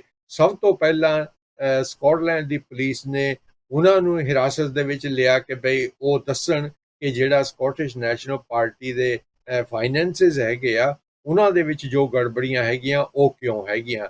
ਹੁਣ ਕੱਲ੍ਹ ਦੀ ਗੱਲ ਹੈਗੀ ਆ ਕਿ ਪੁਲਿਸ ਨੇ ਨਿਕੋਲਾ ਸਟਰਜਨ ਨੂੰ ਵੀ ਇੱਕ ਦਿਨ ਦੇ ਲਈ ਅਰੈਸਟ ਕੀਤਾ ਸੀ, ਉਹਦੀ ਪੁੱਛ ਪੜਤਾਲ ਕੀਤੀ, ਲੇਕਿਨ 6-7 ਘੰਟੇ ਦੀ ਪੁੱਛ ਪੜਤਾਲ ਤੋਂ ਬਾਅਦ ਉਹਨੂੰ ਰਿਹਾ ਕਰ ਦਿੱਤਾ ਗਿਆ ਸੀ। ਉਹ ਇਸੇ ਲਈ ਹੋਇਆ ਸੀ ਕਿ ਬਈ ਉਹ ਜਿਹੜੇ ਫਾਈਨੈਂਸਿਸ ਹੈਗੇ ਆ, ਜਿਹੜਾ ਪੈਸਾ ਇਕੱਠਾ ਕੀਤਾ ਸੀਗਾ SNP ਨੇ, ਉਹਦੀ ਜਿਹੜੀ ਗੜਬੜੀ ਹੈਗੀ ਆ ਉਹ ਕੀ ਹੋਇਆ ਹੈਗਾ, ਉਹਦੀ ਜਿਹੜੀ ਵਿਆਖਿਆ ਆ ਉਹ ਦੇਣ ਕਿ ਬਈ ਉਹ ਪੈਸੇ ਜਿਹੜੇ ਹੈਗੇ ਆ ਉਹ ਕਿੱਥੇ ਗਏ। ਸੋ ਮੈਨੂੰ ਬੜੀ ਹੈਰਾਨੀ ਹੋਈ ਆ ਕਿ ਜਿੱਥੇ ਕਿ SNP ਆਪਣੇ ਰਾਹ ਤੇ ਬਹੁਤ ਸਮੂਥਲੀ ਜਾ ਰਹੀ ਸੀ ਕਿ ਸਡਨਲੀ ਹੁਣ ਇੱਕਦਮ ਇਹ ਜਿਹੜੀਆਂ ਸਮੱਸਿਆਵਾਂ ਬਾਹਰ ਕਿਉਂ ਆ ਰਹੀਆਂ ਹੈਗੀਆਂ, ਇਹਦੇ ਵਿੱਚ ਕਸੂਰ ਕਿਹਦਾ ਹੈਗਾ, ਕੀ ਹੋਏਗਾ, ਇਹ ਤਾਂ ਪੁਲਿਸ ਦੀ ਜਿਹੜੀ ਇਨਕੁਆਇਰੀ ਆ ਉਹੀ ਬਾਅਦ ਦੇ ਵਿੱਚ ਦੱਸੇਗੀ ਕਿ ਬਈ ਐਕਚੁਅਲੀ ਉਸ ਪਾਰਟੀ ਦੇ ਜਿਹੜੇ ਫੰਡ ਹੈਗੇ ਆ ਉਹਨਾਂ ਦੇ ਵਿੱਚ ਕੀ ਗੜਬੜੀਆਂ ਹੋਈਆਂ ਔਰ ਕਿਹਨੇ ਕੀਤੀਆਂ ਹੈਗੀਆਂ। ਹਾਂਜੀ ਜੀ, ਇਹ ਵੀ ਖਬਰਾਂ ਆਈਆਂ ਨੇ ਤੇ ਨਿਕੋਲਸ ਸਟਰਜਨ ਦਾ ਬਿਆਨ ਆਇਆ ਹੈ ਕਿ she is innocent, she hasn't done anything wrong. ਇਹ ਦੇਖਣਾ ਪਵੇਗਾ ਕਿ ਹੁਣ ਜਿਹੜੀ ਪੁਲਿਸ ਹੈ, ਜਿਹੜੀ ਉਹਦੀ ਜਾਂਚ ਪੜਤਾਲ ਹੈ, ਉਹ ਕਿੱਥੇ ਤੱਕ ਜਾਂਦੀ ਹੈ। ਤੇ ਆਓ ਫਿਰ ਅਸੀਂ ਜਿਵੇਂ ਕਿ ਗੱਲ ਕੀਤੀ ਹੈ ਕਿ ਸਿੱਖ ਸਭਾ ਦੇ ਵਿੱਚ ਕੁਝ ਨਵੀਂ ਸਰਗਰਮੀ ਹੋਈ ਹੈ, ਐਕੈਡਮੀਆ ਦੀ ਗੱਲ ਹੋਈ ਹੈ। ਐਕੈਡਮੀਆ ਜਿਹੜੇ ਕਿ ਬਰਤਾਨੀਆ ਭਰ ਦੇ ਵਿੱਚ ਜਿਹੜੇ ਜੋ ਲੋਕ ਜਿਹੜੇ ਐਜੂਕੇਸ਼ਨ ਦੇ ਵਿੱਚ ਨੇ ਜਾਂ ਉਹ ਪਾਲਿਸੀ ਮੇਕਿੰਗ ਦੇ ਵਿੱਚ ਨੇ, ਯੂਨੀਵਰਸਿਟੀਆਂ ਦੇ ਵਿੱਚ ਨੇ, ਕਾਲਜਸ ਵਿੱਚ ਨੇ, ਵੱਡੀਆਂ ਕੰਪਨੀਆਂ ਵਿੱਚ ਨੇ, ਤੇ ਉਹਨਾਂ ਨੇ ਕੁਛ ਇਹੋ ਜਿਹੀ ਪਲਾਨ ਕੀਤੀ ਹੈ। ਤੇ ਥੋੜ੍ਹੀ ਜਿਹੀ ਅਸੀਂ ਗੱਲਬਾਤ ਕੀਤੀ ਸੀ, ਇਹ ਜਿਹੜਾ ਪ੍ਰੋਗਰਾਮ ਹੋਇਆ ਸੀ ਪਿਛਲੇ ਦਿਨਾਂ ਦੇ ਵਿੱਚ ਯੂਨੀਵਰਸਿਟੀ ਆਫ ਵਾਰਕ ਦੇ ਵਿੱਚ। ਉੱਥੇ ਜਦੋਂ ਅਸੀਂ ਪਹੁੰਚੇ ਤੇ ਉੱਥੇ ਜਿਹੜੇ ਵਨ ਆਫ ਦਾ ਆਰਗੇਨਾਈਜ਼ਰ ਜੇ ਕਹਿ ਦਈਏ ਕਿ ਜਿਹੜੇ ਪ੍ਰਬੰਧਕਾਂ ਦੇ ਵਿੱਚੋਂ ਇੱਕ ਸਰਦਾਰ ਗੁਰਨਾਮ ਸਿੰਘ ਜੀ ਨਾਲ ਸਾਡੀ ਗੱਲਬਾਤ ਹੋਈ ਆ, ਜੋ ਉਹਨਾਂ ਦੇ ਨਾਲ ਗੱਲਬਾਤ ਕੀਤੀ ਆ। ਤੇ ਆਓ ਅਸੀਂ ਪਹਿਲਾਂ ਉਹਨਾਂ ਦੀ ਗੱਲਬਾਤ ਸੁਣਦੇ ਆ ਤੇ ਫਿਰ ਬਲਦੇਵ ਜੀ ਵੀ ਉੱਥੇ ਪਹੁੰਚੇ ਸਨ ਤੇ ਉਹਨਾਂ ਦੇ ਪ੍ਰਤੀਕਰਮ ਅਸੀਂ ਬਾਅਦ ਵਿੱਚ ਲਵਾਂਗੇ। ਪਹਿਲਾਂ ਸੁਣਦੇ ਆ ਅਸੀਂ ਗੁਰਨਾਮ ਸਿੰਘ ਜੀ। ਗੁਰਨਾਮ ਸਿੰਘ ਜੀ, ਵਾਹਿਗੁਰੂ ਜੀ ਕਾ ਖਾਲਸਾ, ਵਾਹਿਗੁਰੂ ਜੀ ਕੀ ਫਤਿਹ। ਜੋ ਅੱਜ ਅਸੀਂ ਲਾਂਚ ਕਰ ਰਹੇ ਹਾਂ ਸਿਕਸਨ ਐਕੈਡਮੀਆ, ਇਹਦੇ ਪਿੱਛੇ ਕਿਹੜੀ ਤੁਹਾਡੀ ਥਿਊਰੀ, ਕੀ ਸੋਚ ਕੰਮ ਕਰਦੀ ਹੈ, ਕੀ ਇਸ ਦੇ ਆਬਜੈਕਟਿਵਸ ਨੇ, ਕੀ ਇਸ ਦਾ ਫਿਊਚਰ ਹੋਵੇਗਾ ਜੀ? ਇਹਦੀ ਦੋ ਮੇਨ ਗੱਲਾਂ ਹੈਗੀਆਂ। ਇੱਕ ਤਾਂ ਵੀ ਆਪਾਂ ਸਿੱਖ ਕੌਮ ਲਈ, ਸਿੱਖਾਂ ਵਾਸਤੇ ਕੁਝ ਕਰਨਾ ਚਾਹੁੰਦੇ ਹਾਂ ਜੀ, ਤੇ ਸਿੱਖ ਸਾਰੀ ਪਾਸੇ ਹੁਣ ਖਿਲ ਰਹੇ ਆ। ਹੁਣ ਪ੍ਰੋਫੈਸ਼ਨ ਦੇ ਵਿੱਚ ਵੀ ਸਿੱਖ ਆ ਗਏ ਆ ਤੇ ਅਕੈਡਮੀਆ ਦੇ ਵਿੱਚ ਥੋੜੀ ਗਿਣਤੀ ਦੇ ਵਿੱਚ ਸੀ, ਹਜੇ ਵੀ ਥੋੜੀ ਗਿਣਤੀ ਆ, ਜਾਂ ਸਟੂਡੈਂਟਸ ਹੋ ਜਾਣ ਜਾਂ ਫੈਕਲਟੀ ਲੈਕਚਰਰਸ ਵਗੈਰਾ, ਪਰ ਹੁਣ ਵੱਧ ਰਿਹਾ ਕੰਮ ਜੀ। ਤੇ ਕਾਫੀ ਰਿਸਰਚ ਆ ਰਹੀ ਆ ਵੀ ਉਹਨਾਂ ਨੂੰ ਕਾਫੀ ਤਕਲੀਫਾਂ ਹੁੰਦੀਆਂ। ਕੁਝ ਕੁ ਸਿੱਖ ਧਰਮ ਜੋ ਜਿੱਦਾਂ ਤੁਹਾਡੇ ਕਕਾਰ ਵਗੈਰਾ, ਪਰ ਹੋਰ ਵੀ ਜਨਰਲ ਇਸ਼ੂਜ਼ ਵੀ ਹੈਗੇ ਆ ਜਿਸ ਦੇ ਨਾਲ ਉਹਨਾਂ ਦੀ ਸ਼ਾਇਦ ਕਰੀਅਰ ਡਿਵੈਲਪਮੈਂਟ ਤੇ ਵੀ ਫਰਕ ਪੈਂਦਾ, ਜਾਂ ਪ੍ਰੋਗਰੈਸ਼ਨ। ਸਾਨੂੰ ਪਤਾ ਵੀ ਸਟੂਡੈਂਟਸ ਜਿਹੜੇ ਆ ਉਹਨਾਂ ਦੇ ਜਿਹੜੇ ਮਾਰਕਸ ਕੰਪੈਰੀਟਿਵਲੀ ਘੱਟ ਹੁੰਦੇ ਆ, ਡਿਗਰੀ ਕਲਾਸੀਫਿਕੇਸ਼ਨ ਘੱਟ ਹੁੰਦੀ ਆ। ਸੋ ਇਹਦੇ ਚੋਂ ਬਹੁਤਾ ਜਿਹੜਾ ਥਿਊਰੀ ਇਹੀ ਆ ਵੀ ਇੰਸਟੀਟਿਊਸ਼ਨਲਾਈਜ਼ਡ ਡਿਸਕ੍ਰਿਮੀਨੇਸ਼ਨ ਕਰਕੇ ਹੈਗਾ। ਸੋ ਅਸੀਂ ਸੋਚਿਆ ਵੀ ਜਿੱਦਾਂ ਗੁਰੂ ਪਾਤਸ਼ਾਹ ਦਾ ਸਿਧਾਂਤ ਹੈ, ਆਪਣੇ ਹੱਥੀ ਆਪਣੇ ਆਪੇ ਹੀ ਕਰ ਸਵਾਰੀਏ, ਤੇ ਆਪਾਂ ਦੂਜਿਆਂ ਕੋਲ ਜਾ ਕੇ ਫਰਿਆਦ ਕਰੀਏ ਤਾਂ ਮੇਰਾ ਖਿਆਲ ਸਾਨੂੰ ਸ਼ਾਇਦ ਘੱਟ ਇਹਦੇ ਵਿੱਚ ਕੋਈ ਤਬਦੀਲੀ ਆਊਗੀ। ਅਸੀਂ ਆਪ ਕਰੀਏ। ਸੋ ਅਸੀਂ ਇੱਥੇ ਵਾਰਿਕ ਯੂਨੀਵਰਸਿਟੀ ਦੇ ਵਿੱਚ ਮੈਂ ਹੋਇਆ, ਹਰਜਿੰਦਰ ਸਿੰਘ ਲਾਲੀ ਹੋਇਆ ਜੀ, ਹੋਰ ਵੀ ਅਸੀਂ ਉਹਨਾਂ ਨੂੰ ਨਾਲ ਜੋੜ ਕੇ ਤਾਂ ਅਸੀਂ ਇਹ ਸੰਸਥਾ ਸਿਕਸਨ ਐਕੈਡਮੀਆ, ਇਹ ਸਟੂਡੈਂਟਾਂ ਵਾਸਤੇ ਵੀ ਆ, ਐਕੈਡੈਮਿਕਸ ਵਾਸਤੇ ਵੀ ਆ, ਕੋਈ ਵੀ ਜਿਹੜਾ ਐਕੈਡਮੀਆ ਦੇ ਵਿੱਚ ਹੈਗਾ। ਤੇ ਇਹਦੇ ਚੋਂ ਆਪਾਂ ਮੈਂਟਰਸ਼ਿਪ ਕਰੂੰਗੇ। ਇਹ ਚੋਂ ਅਸੀਂ ਪਾਲਿਸੀ ਡਿਵੈਲਪਮੈਂਟ ਦੇ ਵਿੱਚ ਵੀ ਆ। ਹੁਣ ਜਦੋਂ ਗਵਰਨਮੈਂਟ ਪਾਲਿਸੀ ਬਣਾਉਂਦੀ ਆ, ਹਾਇਰ ਐਜੂਕੇਸ਼ਨ ਪਾਲਿਸੀ, ਤੇ ਉੱਥੇ ਸਿੱਖਾਂ ਦੀ ਕੋਈ ਰੈਪਰੈਜ਼ੈਂਟੇਸ਼ਨ ਨਹੀਂ ਹੁੰਦੀ। ਸੋ ਆਪਾਂ ਕੋਸ਼ਿਸ਼ ਕਰੂੰਗੇ ਵੀ ਗਵਰਨਮੈਂਟ ਲੈਵਲ ਤੱਕ ਵੀ ਇਨਫਲੂਐਂਸ ਕਰੀਏ। ਤੇ ਮੈਂ ਜੇ ਜਨਰਲ ਦੀ ਗੱਲ ਕਰੀਏ ਨਾ, ਸਿੱਖਾਂ ਨੂੰ ਬਹੁਤ ਚੈਲੰਜਸ ਹੈਗੇ ਦੁਨੀਆ ਦੇ ਵਿੱਚ। ਸਾਨੂੰ 84 ਤੋਂ ਬਾਅਦ 40 ਸਾਲ ਹੋ ਗਏ ਆ ਰੌਲੇ ਪਾਉਂਦੇ ਨੂੰ ਵੀ ਸਾਡੇ ਹੱਕ ਦਿਓ, ਸਾਡੇ ਹੱਕ ਦਿਓ। ਪਰ ਜਿੱਦਾਂ ਮੈਂ ਪਹਿਲਾਂ ਗੱਲ ਕੀਤੀ ਆ, ਕੋਈ ਕਿਸੇ ਕੋ ਰਾਜ ਨਾ ਦੇ ਹੈ ਜੋ ਲਹੇ ਨਿਜ ਬਲ ਸੇ ਲਹੇ ਜੀ। ਅਸੀਂ ਆਪਣਾ ਨਿਜ ਬਲ ਵਰਤਣਾ। ਸਾਡੇ ਕੋਲ ਬਹੁਤ ਗੁਰਦੁਆਰੇ ਬਣ ਗਏ, ਸਾਡੇ ਕੋਲ ਜਥੇਬੰਦੀਆਂ ਬਣ ਗਈਆਂ, ਪਰ ਅਸੀਂ ਸਿੱਖ ਸਾਰੀ ਪਾਸੇ ਖਿਲ ਰਹੇ ਹਾਂ ਪ੍ਰੋਫੈਸ਼ਨਸ ਦੇ ਵਿੱਚ, ਕੰਮਾਂ ਦੇ ਵਿੱਚ। ਪਹਿਲੀਆਂ ਟ੍ਰੇਡ ਯੂਨੀਅਨਸ ਜਾਂ ਹੋਰ ਇੱਦਾਂ ਦੇ ਸੰਗਠਨ ਹੁੰਦੇ ਸੀਗੇ, ਪਰ ਹੁਣ ਜਿਹੜਾ ਮੌਕਾ ਹੋ ਰਿਹਾ ਤਾਂ ਅੱਜ ਪ੍ਰੋਫੈਸ਼ਨਲ ਐਸੋਸੀਏਸ਼ਨਸ ਬੜਾ ਕੰਮ ਹੁੰਦੀਆਂ। ਸੋ ਇਸੇ ਤਰ੍ਹਾਂ ਪਿੱਛੇ ਸਿੱਖਸ ਇਨ ਲਾਅ ਐਸੋਸੀਏਸ਼ਨ ਬਣੀ ਸੀਗੀ ਜੀ, ਬਹੁਤ ਚੜ੍ਹਦੀ ਆ। ਸਿਟੀ ਦੇ ਵਿੱਚ ਸਿਟੀ ਸਿੱਖਸ ਚੱਲਦੇ ਆ, ਸਿੱਖ ਨਰਸਿਸ, ਹੋਰ ਵੀ ਹਰੇਕ ਪ੍ਰੋਫੈਸ਼ਨ ਦੇ ਹੁਣ ਸਿੱਖਾਂ ਦੇ ਸੰਗਠਨ ਹੈਗੇ। ਸੋ ਇਹ ਅਕੈਡਮੀਆ ਦੇ ਵਿੱਚ ਅਸੀਂ ਬਣਾਏ ਔਰ ਇਹਦੀ ਇੰਨੀ ਸਕਸੈਸ ਆ। ਸ਼ਿੰਦਰ, ਅਸੀਂ ਅੱਜ ਲਾਂਚ ਕਰਦੇ ਆ, ਸਾਡੀ ਇਹਨੂੰ ਮੇਰੇ ਖਿਆਲ 6 ਮਹੀਨੇ ਹੋ ਗਏ ਸਾਨੂੰ ਪਲੈਨਿੰਗ ਕਰਦਿਆਂ ਨੂੰ ਜੀ। ਤੇ ਦੁਨੀਆ ਭਰ ਤੋਂ ਸਾਨੂੰ ਕੰਟੈਕਟ ਆਇਆ, ਆਸਟ੍ਰੇਲੀਆ ਤੋਂ ਲੈ ਕੇ ਅਮਰੀਕਾ ਤੱਕ, ਇੰਡੀਆ ਤੋਂ, ਯੂਰਪ ਤੋਂ। ਕਹਿੰਦੇ ਵੀ ਸਾਡੇ ਇੱਥੇ ਵੀ ਬਣਾਏ। ਸੋ ਅਸੀਂ ਸਾਡੀ ਅੱਜ ਦਾ UK ਦੇ ਵਿੱਚ ਲਾਂਚ ਆ। ਸਾਡਾ ਸੁਪਨਾ ਆ ਵੀ ਇਹ 5 ਕੰਟੀਨੈਂਟਸ ਦੇ ਉੱਪਰ 6 ਇਨ ਅਮਰੀਕਾ, 6 ਇਨ ਯੂਰਪ, 6 ਇਨ ਅਫਰੀਕਾ ਇੱਦਾਂ ਬਣਦੀ ਹੈ। ਤੇ ਲਾਸਟ ਗੱਲ ਮੈਂ ਇਹ ਕਹੂੰਗਾ, ਜੇ ਅੱਜ ਕੱਲ੍ਹ ਦਾ ਜਿਹੜਾ ਦੁਨੀਆ ਆ, ਅੱਜ ਕੱਲ੍ਹ ਜੇ ਤੁਸੀਂ ਰਾਜ ਲੈਣਾ ਤਾਂ ਇੱਕ ਵੱਖਰੀ ਗੱਲ ਆ, ਜੇ ਤੁਸੀਂ ਆਪਣੇ ਹੱਕ ਲੈਣੇ ਤਾਂ ਤੁਸੀਂ ਦਿਮਾਗੀ ਲੜਾਈ ਲੜ ਕੇ ਹੱਕ ਲੈ ਸਕਦੇ ਆ। ਉਹ ਮੈਡੀਵਲ ਜਿਹੜਾ ਪੀਰੀਅਡ ਹੈ ਨਹੀਂ ਵੀ ਜਿੱਥੇ ਤੁਸੀਂ ਬਰਸ਼ੇ ਲੈ ਕੇ ਡਾਂਗਾਂ ਦੇ ਨਾਲ ਆਪਣਾ ਕੰਮ ਕਰਾ ਲਓ, ਉਹ ਵੀ ਇੱਕ ਸਮਾਂ ਸੀਗਾ। ਉਹ ਵੀ ਸਾਡੇ ਸਿੱਖਾਂ ਨੇ ਬੜੇ ਬਾਖੂਬੀ ਲੜੀਆਂ। ਆਪਾਂ ਮਿਸਲ ਪੀਰੀਅਡ ਦੀ ਗੱਲ ਸਕਦੇ, ਪਹਿਲਾਂ ਵੀ ਗੱਲ ਕਰ ਸਕਦੇ ਹਾਂ। ਪਰ ਅੱਜ ਦਿਮਾਗ ਦੀ ਲੜਾਈ ਆ, ਦਿਮਾਗ ਦਾ ਯੁੱਗ ਆ, ਆਰਟੀਫਿਸ਼ਲ ਇੰਟੈਲੀਜੈਂਸ ਦਾ ਯੁੱਗ ਆ। ਤਾਂ ਜੇ ਸਿੱਖ ਦਿਮਾਗ ਨਾਲ ਅਸੀਂ ਵਰਤੀਏ, ਡਿਵੈਲਪ ਨਾ ਕਰੀਏ, ਅਗਲੀ ਪਨੀਰੀ ਦਾ ਨਾਲ ਡਿਵੈਲਪ ਕਰੀਏ, ਤੇ ਫਿਰ ਅਸੀਂ ਪਿੱਛੇ ਰਹਿ ਜਾਵਾਂਗੇ। ਸੋ ਸਾਡਾ ਇਹੀ ਮਕਸਦ ਹੈਗਾ। ਹਾਂਜੀ, ਵਾਹਿਗੁਰੂ ਜੀ ਕਾ ਖਾਲਸਾ, ਵਾਹਿਗੁਰੂ ਜੀ ਕੀ ਫਤਿਹ।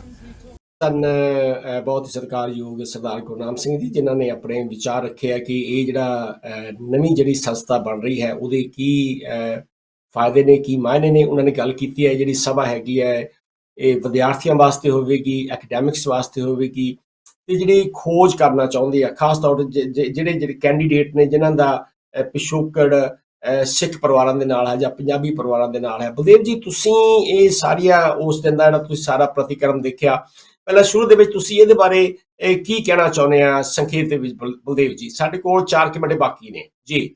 ਬਿਲਕੁਲ ਜਿੰਦਰਪਾਲ ਜੀ, ਦੇਖੋ ਆਪਾਂ ਦੋਨੋਂ ਉੱਥੇ ਹਾਜ਼ਰ ਹੋਏ ਸੀਗੇ ਇਹ ਪਤਾ ਕਰਨ ਦੇ ਲਈ ਵੀ ਕਿ ਇਹ ਜਿਹੜੀ ਨਵੀਂ ਸੰਸਥਾ ਖੜੀ ਕੀਤੀ ਜਾ ਰਹੀ ਆ, ਇਹਨਾਂ ਦਾ ਮਨੋਰਥ ਕੀ ਹੈ, ਕਰਨਾ ਕੀ ਚਾਹੁੰਦੇ ਆ। ਤੇ ਆਪਾਂ ਸਾਰਾ ਦਿਨ ਉੱਥੇ ਵਾਰਿਕ ਯੂਨੀਵਰਸਿਟੀ ਦੇ ਵਿੱਚ ਉਸ ਦਿਨ ਲਾਇਆ ਸੀਗਾ। ਤੇ ਜਿਸ ਤਰ੍ਹਾਂ ਡਾਕਟਰ ਗੁਰਨਾਮ ਸਿੰਘ ਜੀ ਨੇ ਕਿਹਾ ਹੀ ਆ ਕਿ ਬਈ ਉਹਨਾਂ ਨੇ ਇਹ ਮਹਿਸੂਸ ਕੀਤਾ ਕਿ ਦੇਖੋ ਜਦੋਂ ਬਹੁਤ ਦੇਰ ਪਹਿਲਾਂ ਭਾਰਤ ਤੋਂ ਲੋਕ ਇਸ ਮੁਲਕ ਦੇ ਵਿੱਚ ਆਉਣਾ ਸ਼ੁਰੂ ਹੋਏ ਆ ਤੇ ਉਹਨਾਂ ਨੇ ਆਪਣੀਆਂ ਸੰਸਥਾਵਾਂ ਕਾਇਮ ਕੀਤੀਆਂ, ਕਿਉਂਕਿ ਉਹ ਪਹਿਲ ਮਜ਼ਦੂਰੀ ਕਰਦੇ ਸੀਗੇ। ਇੰਡੀਅਨ ਵਰਕਰਸ ਐਸੋਸੀਏਸ਼ਨ ਤੁਹਾਨੂੰ ਪਤਾ ਕਾਇਮ ਕੀਤੀ ਗਈ ਸੀ, ਜਿਹੜੀ ਕਿ ਬਹੁਤ ਐਕਟਿਵ ਸੀਗੀ ਜਦੋਂ ਉਹ ਪਹਿਲ ਕਾਇਮ ਕੀਤੀ ਗਈ। ਔਰ ਉਹਨਾਂ ਨੇ ਡਿਸਕ੍ਰਿਮੀਨੇਸ਼ਨ ਦਾ ਜਾਂ ਜਿਹੜੇ ਆਪਣੇ ਅਧਿਕਾਰ ਸੀਗੇ ਵਰਕਰਾਂ ਦੇ ਉਹ ਹਾਸਲ ਕਰਨ ਦੇ ਲਈ ਉਹਨਾਂ ਦੀ ਜੱਦੋਜਹਿਦ ਬਹੁਤ ਹੀ ਸ਼ਲਾਘਾਯੋਗ ਸੀਗੀ। ਔਰ ਉਹ ਤੋਂ ਬਾਅਦ ਕਿਉਂਕਿ ਜਿਹੜਾ ਹੈਗਾ ਨੈਸ਼ਨਲ ਹੈਲਥ ਸਰਵਿਸ ਦੇ ਵਿੱਚ ਜਿਹੜੀਆਂ ਨਰਸਾਂ ਸੀਗੀਆਂ ਜਾਂ ਡਾਕਟਰ ਸੀਗੇ ਉਹ ਕਾਫੀ ਸੀਗੇ, ਉਹਨਾਂ ਨੇ ਇੰਡੀਅਨ ਡਾਕਟਰਸ ਦੀ ਐਸੋਸੀਏਸ਼ਨ ਬਣਾ ਲਈ ਸੀਗੀ। ਤੇ ਇਸੇ ਤਰ੍ਹਾਂ ਹੋਰ ਵੀ ਜਿੰਨੇ ਕਿੱਤੇ ਹੈਗੇ ਆ ਉਹਨਾਂ ਦੇ ਵਿੱਚ ਜਿੰਨੇ ਵੀ ਆਪਣੇ ਪੰਜਾਬੀ ਸਿੱਖ ਹੈਗੇ ਆ ਉਹਨਾਂ ਨੇ ਆਪੋ ਆਪਣੀਆਂ ਜਥੇਬੰਦੀਆਂ ਕਾਇਮ ਕਰਨ ਦੀ ਕੋਸ਼ਿਸ਼ ਕੀਤੀ। ਮੇਰਾ ਖਿਆਲ ਹੈ ਕਿ ਵੀ ਆਪਾਂ ਸਾਰੇ ਦਿਨ ਉੱਥੇ ਰਹਿਣ ਤੋਂ ਇਹਨਾਂ ਦੀਆਂ ਜਿਹੜੀਆਂ ਪ੍ਰੈਜੈਂਟੇਸ਼ਨ ਸੀਗੀਆਂ ਉਹ ਦੇਖਣ ਤੋਂ ਬਾਅਦ ਪਤਾ ਇਹ ਲੱਗਾ ਕਿ ਜਿਹੜੇ ਵਿਦਿਅਕ ਅਦਾਰਿਆਂ ਦੇ ਵਿੱਚ ਕੰਮ ਕਰਨ ਵਾਲੇ ਆ, ਉੱਥੇ ਲੈਕਚਰਰ ਹੈਗੇ, ਪ੍ਰੋਫੈਸਰ ਹੈਗੇ ਆ ਜਾਂ ਵਿਦਿਆਰਥੀ ਹੈਗੇ ਆ, ਮੈਨੂੰ ਲੱਗਦਾ ਕਿ ਉਹਨਾਂ ਨੇ ਇਹ ਮਹਿਸੂਸ ਕੀਤਾ ਕਿ ਜਿਹੜੇ ਸਿੱਖ ਇਹ ਵਿਦਿਅਕ ਅਦਾਰਿਆਂ ਦੇ ਵਿੱਚ ਕੰਮ ਕਰ ਰਹੇ ਹੈਗੇ ਆ ਜਾਂ ਪੜ੍ਹ ਰਹੇ ਹੈਗੇ ਆ, ਉਹਨਾਂ ਨੂੰ ਵੀ ਆਪਣੀ ਇੱਕ ਸੰਸਥਾ ਕਾਇਮ ਕਰਨ ਦੀ ਲੋੜ ਆ, ਕਿਉਂਕਿ ਉਹਨਾਂ ਨੂੰ ਵੀ ਆਪਣੇ ਜਿਹੜੇ ਹੱਕ ਹੈਗੇ, ਜਿਸ ਤਰ੍ਹਾਂ ਗੁਰਨਾਮ ਜੀ ਨੇ ਕਿਹਾ ਹੀ ਆ ਕਿ ਆਪਣੇ ਜਿਹੜੇ ਹੱਕ ਹੈਗੇ ਆ ਇਹਨਾਂ ਵਿਦਿਅਕ ਸੰਸਥਾਵਾਂ ਦੇ ਵਿੱਚ, ਉਹਨਾਂ ਦੀ ਰਾਖੀ ਕਰਨ ਦੇ ਲਈ ਉਹ ਇਹ ਮਹਿਸੂਸ ਕਰਦੇ ਕਿ ਉਹਨਾਂ ਦੀ ਇੱਕ ਸੰਸਥਾ ਹੋਣੀ ਚਾਹੀਦੀ ਆ। ਜਿਹੜਾ ਕਿ ਮੈਨੂੰ ਲੱਗਾ ਕਿ ਉੱਥੇ ਜਿੰਨੀਆਂ ਵੀ ਪ੍ਰੈਜੈਂਟੇਸ਼ਨ ਸੀਗੀਆਂ ਉਹਨਾਂ ਤੋਂ ਇਹੀ ਮਹਿਸੂਸ ਹੋਇਆ ਕਿ ਬਈ ਇਹ ਬਹੁਤ ਸੋਹਣਾ ਕਦਮ ਹੈਗਾ। ਇਹਦੇ ਵੱਲੋਂ ਜੋ ਹੋਰ ਯੂਨੀਵਰਸਿਟੀਆਂ ਦੇ ਵਿੱਚ ਕਦਮ ਚੁੱਕੇ ਗਏ ਉਹ ਵੀ ਕਾਫੀ ਸ਼ਲਾਘਾਯੋਗ ਹੈਗੇ ਆ। ਲੇਕਿਨ ਉਹ ਜਿਹੜੀਆਂ ਪ੍ਰੈਜੈਂਟੇਸ਼ਨ ਸੀਗੀਆਂ ਮੈਨੂੰ ਇਸ ਤਰ੍ਹਾਂ ਮਹਿਸੂਸ ਹੋਇਆ ਕਿ ਉਹ ਆਈਡੈਂਟਿਟੀ ਤੇ ਆਪਣੀ ਜਿਹੜੀ ਪਛਾਣ ਹੈਗੀ ਆ ਉਹਦੇ ਤੇ ਜ਼ਿਆਦਾ ਜ਼ੋਰ ਦੇਣ ਦੀ ਕੋਸ਼ਿਸ਼ ਕਰ ਰਹੇ ਸੀਗੇ। ਉਹ ਪਛਾਣ ਕਿਹੋ ਜਿਹੀ ਹੈਗੀ ਆ ਕਿ ਬਈ ਤੁਸੀਂ ਪਗੜੀਆਂ ਬੰਨ੍ਹਦੇ ਆ ਜਾਂ ਜਿਹੜੀਆਂ ਲੇਡੀਜ਼ ਹੈਗੀਆਂ ਉਹ ਆਪਣੇ ਜਿਹੜੀ ਡਰੈਸ ਆ ਉਹ ਪੰਜਾਬੀ ਡਰੈਸ ਪਾਉਂਦੀਆਂ ਹੈਗੀਆਂ ਜਾਂ ਕਿਸ ਤਰ੍ਹਾਂ ਦੀਆਂ। ਇਹਦੇ ਵਿੱਚ ਜਿਹੜੀ ਇੱਕ ਸਭ ਤੋਂ ਮਹੱਤਵਪੂਰਨ ਜਿਹੜੀ ਤੁਹਾਡੀ ਕੌਮੀ ਪਛਾਣ ਹੁੰਦੀ ਆ ਉਹ ਤੁਹਾਡੀ ਆਪਣੀ ਭਾਸ਼ਾ ਹੁੰਦੀ ਆ। ਉਹ ਜਿਹੜਾ ਐਸਪੈਕਟ ਸੀਗਾ ਇਸ ਸਾਰੇ ਦਿਨ ਦੀਆਂ ਜਿੰਨੀਆਂ ਵੀ ਪ੍ਰੈਜੈਂਟੇਸ਼ਨ ਸੀਗੀਆਂ ਉਹਨਾਂ ਦੇ ਵਿੱਚੋਂ ਗੁੰਮ ਸੀਗਾ। ਹਰ ਇੱਕ ਨੇ ਇਹੀ ਐਮਫਸਾਈਜ਼ ਕਰਨ ਦੀ ਕੋਸ਼ਿਸ਼ ਕੀਤੀ। ਦੇਖੋ ਜੀ, ਮੈਂ ਬਹੁਤ ਸਟਰਗਲ ਕੀਤਾ ਹੈਗਾ। ਮੈਂ ਇੱਕ ਸਿੱਖ ਹੋਣ ਦੇ ਨਾਤੇ, ਇੱਕ ਪਗੜੀ ਰੱਖਣ ਵਾਲਾ ਹੋਣ ਦੇ ਨਾਤੇ, ਜਾਂ ਹੋਰ ਤਰ੍ਹਾਂ ਕਿ ਬਈ ਸਾਡਾ ਜਿਹੜਾ ਰੰਗ ਆ ਉਹ ਬਰਾਊਨ ਹੋਣ ਦੇ ਨਾਤੇ ਸਾਨੂੰ ਬਹੁਤ ਸਟਰਗਲ ਕਰਨਾ ਪਿਆ ਔਰ ਅਸੀਂ ਕਾਮਯਾਬ ਹੋਏ ਹੈਗੇ ਆ। ਮੇਰਾ ਖਿਆਲ ਹੈ ਕਿ ਮੈਂ ਮਹਿਸੂਸ ਕੀਤਾ ਪਰਸਨਲੀ ਕਿ ਬਈ ਉਹਨਾਂ ਦਾ ਐਮਫੈਸਿਸ ਜ਼ਿਆਦਾ ਆਪਣੇ ਰੰਗ ਤੇ ਜ਼ਿਆਦਾ ਸੀਗਾ, ਨਾ ਕਿ ਉਹਨਾਂ ਦੀ ਜਿਹੜੀ ਅਸਲੀ ਸ਼ਨਾਖਤ ਹੈਗੀ ਆ ਜਾਂ ਜਿਹੜੀ ਅਸਲੀ ਉਹਨਾਂ ਦੀ ਪਛਾਣ ਹੈਗੀ ਆ। ਜਿਸ ਤਰ੍ਹਾਂ ਮੈਂ ਪਹਿਲਾਂ ਕਿਹਾ ਹੈਗਾ ਭਾਸ਼ਾ ਦਾ ਜਿਹੜਾ ਮੁੱਦਾ ਸੀਗਾ ਉਹ ਬਿਲਕੁਲ ਉੱਥੇ ਨਹੀਂ ਉਠਾਇਆ ਗਿਆ। ਜਿਹੜਾ ਕਿ ਆਪਾਂ ਤੁਹਾਨੂੰ ਪਤਾ ਕਿ ਵੀ ਜਦੋਂ ਗਰੁੱਪ ਡਿਸਕਸ਼ਨ ਹੁੰਦਾ ਸੀ ਉਹਦੇ ਵਿੱਚ ਇਹ ਮੁੱਦਾ ਉਠਾਉਣ ਦੀ ਕੋਸ਼ਿਸ਼ ਕੀਤੀ ਸੀ। ਲੇਕਿਨ ਕਿਉਂਕਿ ਇਹ ਹਜੇ ਸ਼ੁਰੂਆਤ ਆ, ਮੈਨੂੰ ਪੂਰੀ ਉਮੀਦ ਹੈਗੀ ਆ ਕਿ ਬਈ ਇਹ ਜਿਹੜੇ ਮੁੱਦੇ ਹੈਗੇ ਆ ਇਹ ਵੀ ਉਹ ਉਹਨਾਂ ਨੂੰ ਕੰਸੀਡਰ ਕਰਨਗੇ ਔਰ ਉਹਨਾਂ ਨੂੰ ਅੱਗੇ ਲੈ ਕੇ ਜਾਣਗੇ ਜੀ। ਠੀਕ ਹੈ ਜੀ, ਬਹੁਤ ਬਹੁਤ ਬਲਦੇਵ ਜੀ, ਇਹਨਾਂ ਸ਼ਬਦਾਂ ਨਾਲ ਆਪ ਜੀ ਦਾ ਬਹੁਤ ਬਹੁਤ ਧੰਨਵਾਦ। ਇੱਥੇ ਆਪ ਜਦੋਂ ਆਗਿਆ ਲੈਂਦੇ ਹਾਂ, ਫਤਿਹ ਬੁਲਾਉਂਦੇ ਹਾਂ ਜੀ। ਵਾਹਿਗੁਰੂ ਜੀ ਕਾ ਖਾਲਸਾ, ਖਾਲਸਾ ਵਾਹਿਗੁਰੂ ਜੀ ਕੀ ਫਤਿਹ। ਫਤਿਹ। ਪਿਆਰੇ ਦਰਸ਼ਕੋ, ਸਮਾਂ ਸਾਡਾ ਹੁਣ ਸਮਾਪਤ ਹੋ ਗਿਆ, ਇਸ ਕਰਕੇ ਸਮਾਂ ਨਹੀਂ ਸੀਗਾ, ਥੋੜਾ ਬਹੁਤ ਸੀਗਾ, ਪਰ ਇਹ ਜਿਹੜੀ ਸ਼ੁਰੂਆਤ ਹੋਈ ਹੈ ਬਹੁਤ ਵਧੀਆ ਸ਼ੁਰੂਆਤ ਹੋਈ ਹੈ। ਅਸੀਂ ਸਿੱਖਸ ਇਨ ਐਕੈਡੇਮੀਆ ਨੂੰ ਅਸੀਂ ਵਧਾਈ ਪੇਸ਼ ਕਰਦੇ ਹਾਂ ਕਿ ਜੋ ਉਹਨਾਂ ਦੇ ਆਬਜੈਕਟਿਵਸ ਨੇ, ਜੋ ਉਹਨਾਂ ਦੇ ਉਦੇਸ਼ ਨੇ, ਉਹਨਾਂ ਦੀ ਉਹਦੇ ਉੱਤੇ ਪੂਰਾ ਉਤਰਨਗੇ। ਪਰ ਉਹਦੇ ਵਿੱਚ ਇੱਕ ਡਰਬੀ ਤੋਂ ਭੈਣ ਜੀ ਆਏ ਸਨ ਨਵਦੀਪ ਕੌਰ ਵਿਰਕ ਜੀ, ਉਹਨਾਂ ਨੇ ਵੀ ਆਪਣਾ ਬਹੁਤ ਵਧੀਆ ਵਿਚਾਰ ਪੇਸ਼ ਕੀਤੇ ਕਿ ਅਸੀਂ, ਮੈਂ ਜਿੱਥੇ ਵੀ ਜਾਂਦੀ ਹਾਂ ਪੰਜਾਬੀ ਸੂਟ ਪਾ ਕੇ ਜਾਂਦੀ ਹਾਂ, ਕਿ ਸਾਡੀ ਇਹ ਪਛਾਣ ਹੈਗੀ ਹੈ, ਸਾਡੀ ਇਹ ਦਿੱਖ ਹੈਗੀ ਹੈ, ਸਾਡਾ ਰੰਗ ਜਾਂ ਸਾਡਾ ਪਹਿਰਾਵਾ ਹੈਗਾ ਉਹ ਵੀ ਸਾਡੀ ਇੱਕ ਪਛਾਣ ਹੁੰਦੀ ਹੈ। ਸੋ ਭਾਸ਼ਾ ਦੀ ਗੱਲ ਕੀਤੀ ਹੈ, ਹਾਂ ਉਹਦੇ ਵਿੱਚ ਇੱਕ ਅਖੀਰ ਦੇ ਉੱਤੇ ਇੱਕ ਮਾਤਾ ਜੀ ਨੇ ਬਹੁਤ ਵਧੀਆ ਗੱਲ ਕਹੀ ਸੀ ਕਿ ਇੱਥੇ ਪੰਜਾਬੀ ਵੀ ਸਾਨੂੰ ਬੋਲਣੀ ਚਾਹੀਦੀ ਹੈ। ਕਿ ਖੈਰ ਇਹ ਸ਼ੁਰੂਆਤ ਹੈ, ਜਿਵੇਂ ਮੈਂ ਕਿਹਾ ਹੈ ਕਿ ਬਹੁਤ ਸਾਰੀਆਂ ਜਿਹੜੀਆਂ ਹੋਰ ਇਹੋ ਜਿਹੀਆਂ ਨਿੱਕੀ ਨਿੱਕੀਆਂ ਨਿਟੀ ਗਿਟੀਜ਼ ਨੇ, ਇਹਨਾਂ ਨੂੰ ਡਿਸਕਸ ਕੀਤਾ ਜਾਵੇਗਾ। ਪਰ ਫਿਰ ਵੀ ਇੱਕ ਬਹੁਤ ਵਧਾਈ ਦੇਣੀ ਪੇਸ਼ ਕਰਦੀ ਹੈ ਬਣਦੀ ਹੈ ਹਰਜਿੰਦਰ ਸਿੰਘ ਲਾਲੀ, ਡਾਕਟਰ ਹਰਜਿੰਦਰ ਸਿੰਘ ਲਾਲੀ, ਜਿਹੜੇ ਕਿ ORK ਯੂਨੀਵਰਸਿਟੀ ਵਿੱਚ ਪ੍ਰੋਫੈਸਰ ਨੇ। ਤੇ ਉਸ ਤੋਂ ਬਾਅਦ ਅਸੀਂ ਗੱਲ ਕਰਦੇ ਹਾਂ ਡਾਕਟਰ ਗੁਰਨਾਮ ਸਿੰਘ ਜੀ ਦੀ, ਉਹਨਾਂ ਨੂੰ ਵਧਾਈ ਪੇਸ਼ ਕਰਦੇ ਹਾਂ ਕਿ ਆਉਣ ਵਾਲੇ ਸਮੇਂ ਦੇ ਵਿੱਚ ਜਿਵੇਂ ਕਿ ਸੁਖਜਿੰਦਰ ਸਿੰਘ ਸੰਘਾ ਜੀ ਕੇਕ ਕੱਟ ਰਹੇ ਸਨ ਤੇ ਨਾਲ ਰਮਿੰਦਰ ਸਿੰਘ ਜੀ ਖੜੇ ਸਨ, ਉਹਦੇ ਵਿੱਚ ਦੇਖਦੇ ਹਾਂ ਕਿ ਪੰਜਾਬੀ ਸਿੱਖ ਸਟੱਡੀ ਸੈਂਟਰ ਜਿਹੜਾ ਹੈ ਵੁਲਹੈਂਪਟਨ ਯੂਨੀਵਰਸਿਟੀ ਤੋਂ, ਉੱਥੋਂ ਵੀ ਉਪਿੰਦਰਜੀਤ ਕੌਰ ਤੱਖਰ ਆਏ ਸਨ ਤੇ ਹੋਰ ਯੂਨੀਵਰਸਿਟੀਆਂ ਤੋਂ ਬਹੁਤ ਸਾਰੇ ਹੋਰ ਬੁਲਾਰੇ ਉੱਥੇ ਆਏ ਸਨ। ਤੇ ਮੇਰੇ ਖਿਆਲ ਇੱਕ ਬਹੁਤ ਵਧੀਆ ਇੱਕ ਗੈਦਰਿੰਗ ਹੋਈ। ਆਹ ਜਿਹੜੇ ਭਾਈ ਸਾਹਿਬ ਸਨ, ਇਹਨਾਂ ਨੇ ਦਾ ਖਾਲਸਾ ਜੱਥਾ ਜਿਹੜਾ ਕਿ 1908 ਦੇ ਵਿੱਚ ਐਸਟੈਬਲਿਸ਼ ਕੀਤਾ ਗਿਆ ਸੀਗਾ, ਸਾਨੂੰ ਬੜੀ ਖੁਸ਼ੀ ਹੋਈ ਤੇ ਜਾਣਕਾਰੀ ਜਿਹੜੀ ਮਿਲੀ ਹੈਗੀ ਆ। ਸੋ ਇਹ ਜਿਹੜੀਆਂ ਆਉਣ ਵਾਲੇ ਸਮੇਂ ਦੇ ਵਿੱਚ ਹੋਰ ਇਹੋ ਜਿਹੀਆਂ ਸਰਗਰਮੀਆਂ ਹੋਣਗੀਆਂ, ਉਹਨਾਂ ਨੂੰ ਅਸੀਂ ਆਪਣੇ ਦਰਸ਼ਕਾਂ ਦੇ ਰੂਬਰੂ ਕਰਦੇ ਰਵਾਂਗੇ। ਤੇ ਅੱਜ ਇੱਥੇ ਹੀ ਪ੍ਰੋਗਰਾਮ ਖਤਮ ਕਰਦੀ ਆਪ ਜੀ ਤੋਂ ਆਗਿਆ ਲੈਂਦੇ ਹਾਂ। ਹੋਈਆਂ ਭੁੱਲਾਂ ਚੁੱਕਣ ਦੀ ਖਿਮਾ ਕਰਨੀ ਜੀ, ਵਧਾਈ ਦੀ ਫਤਿਹ ਬੁਲਾਓ ਜੀ। ਵਾਹਿਗੁਰੂ ਜੀ ਕਾ ਖਾਲਸਾ, ਵਾਹਿਗੁਰੂ ਜੀ ਕੀ ਫਤਿਹ।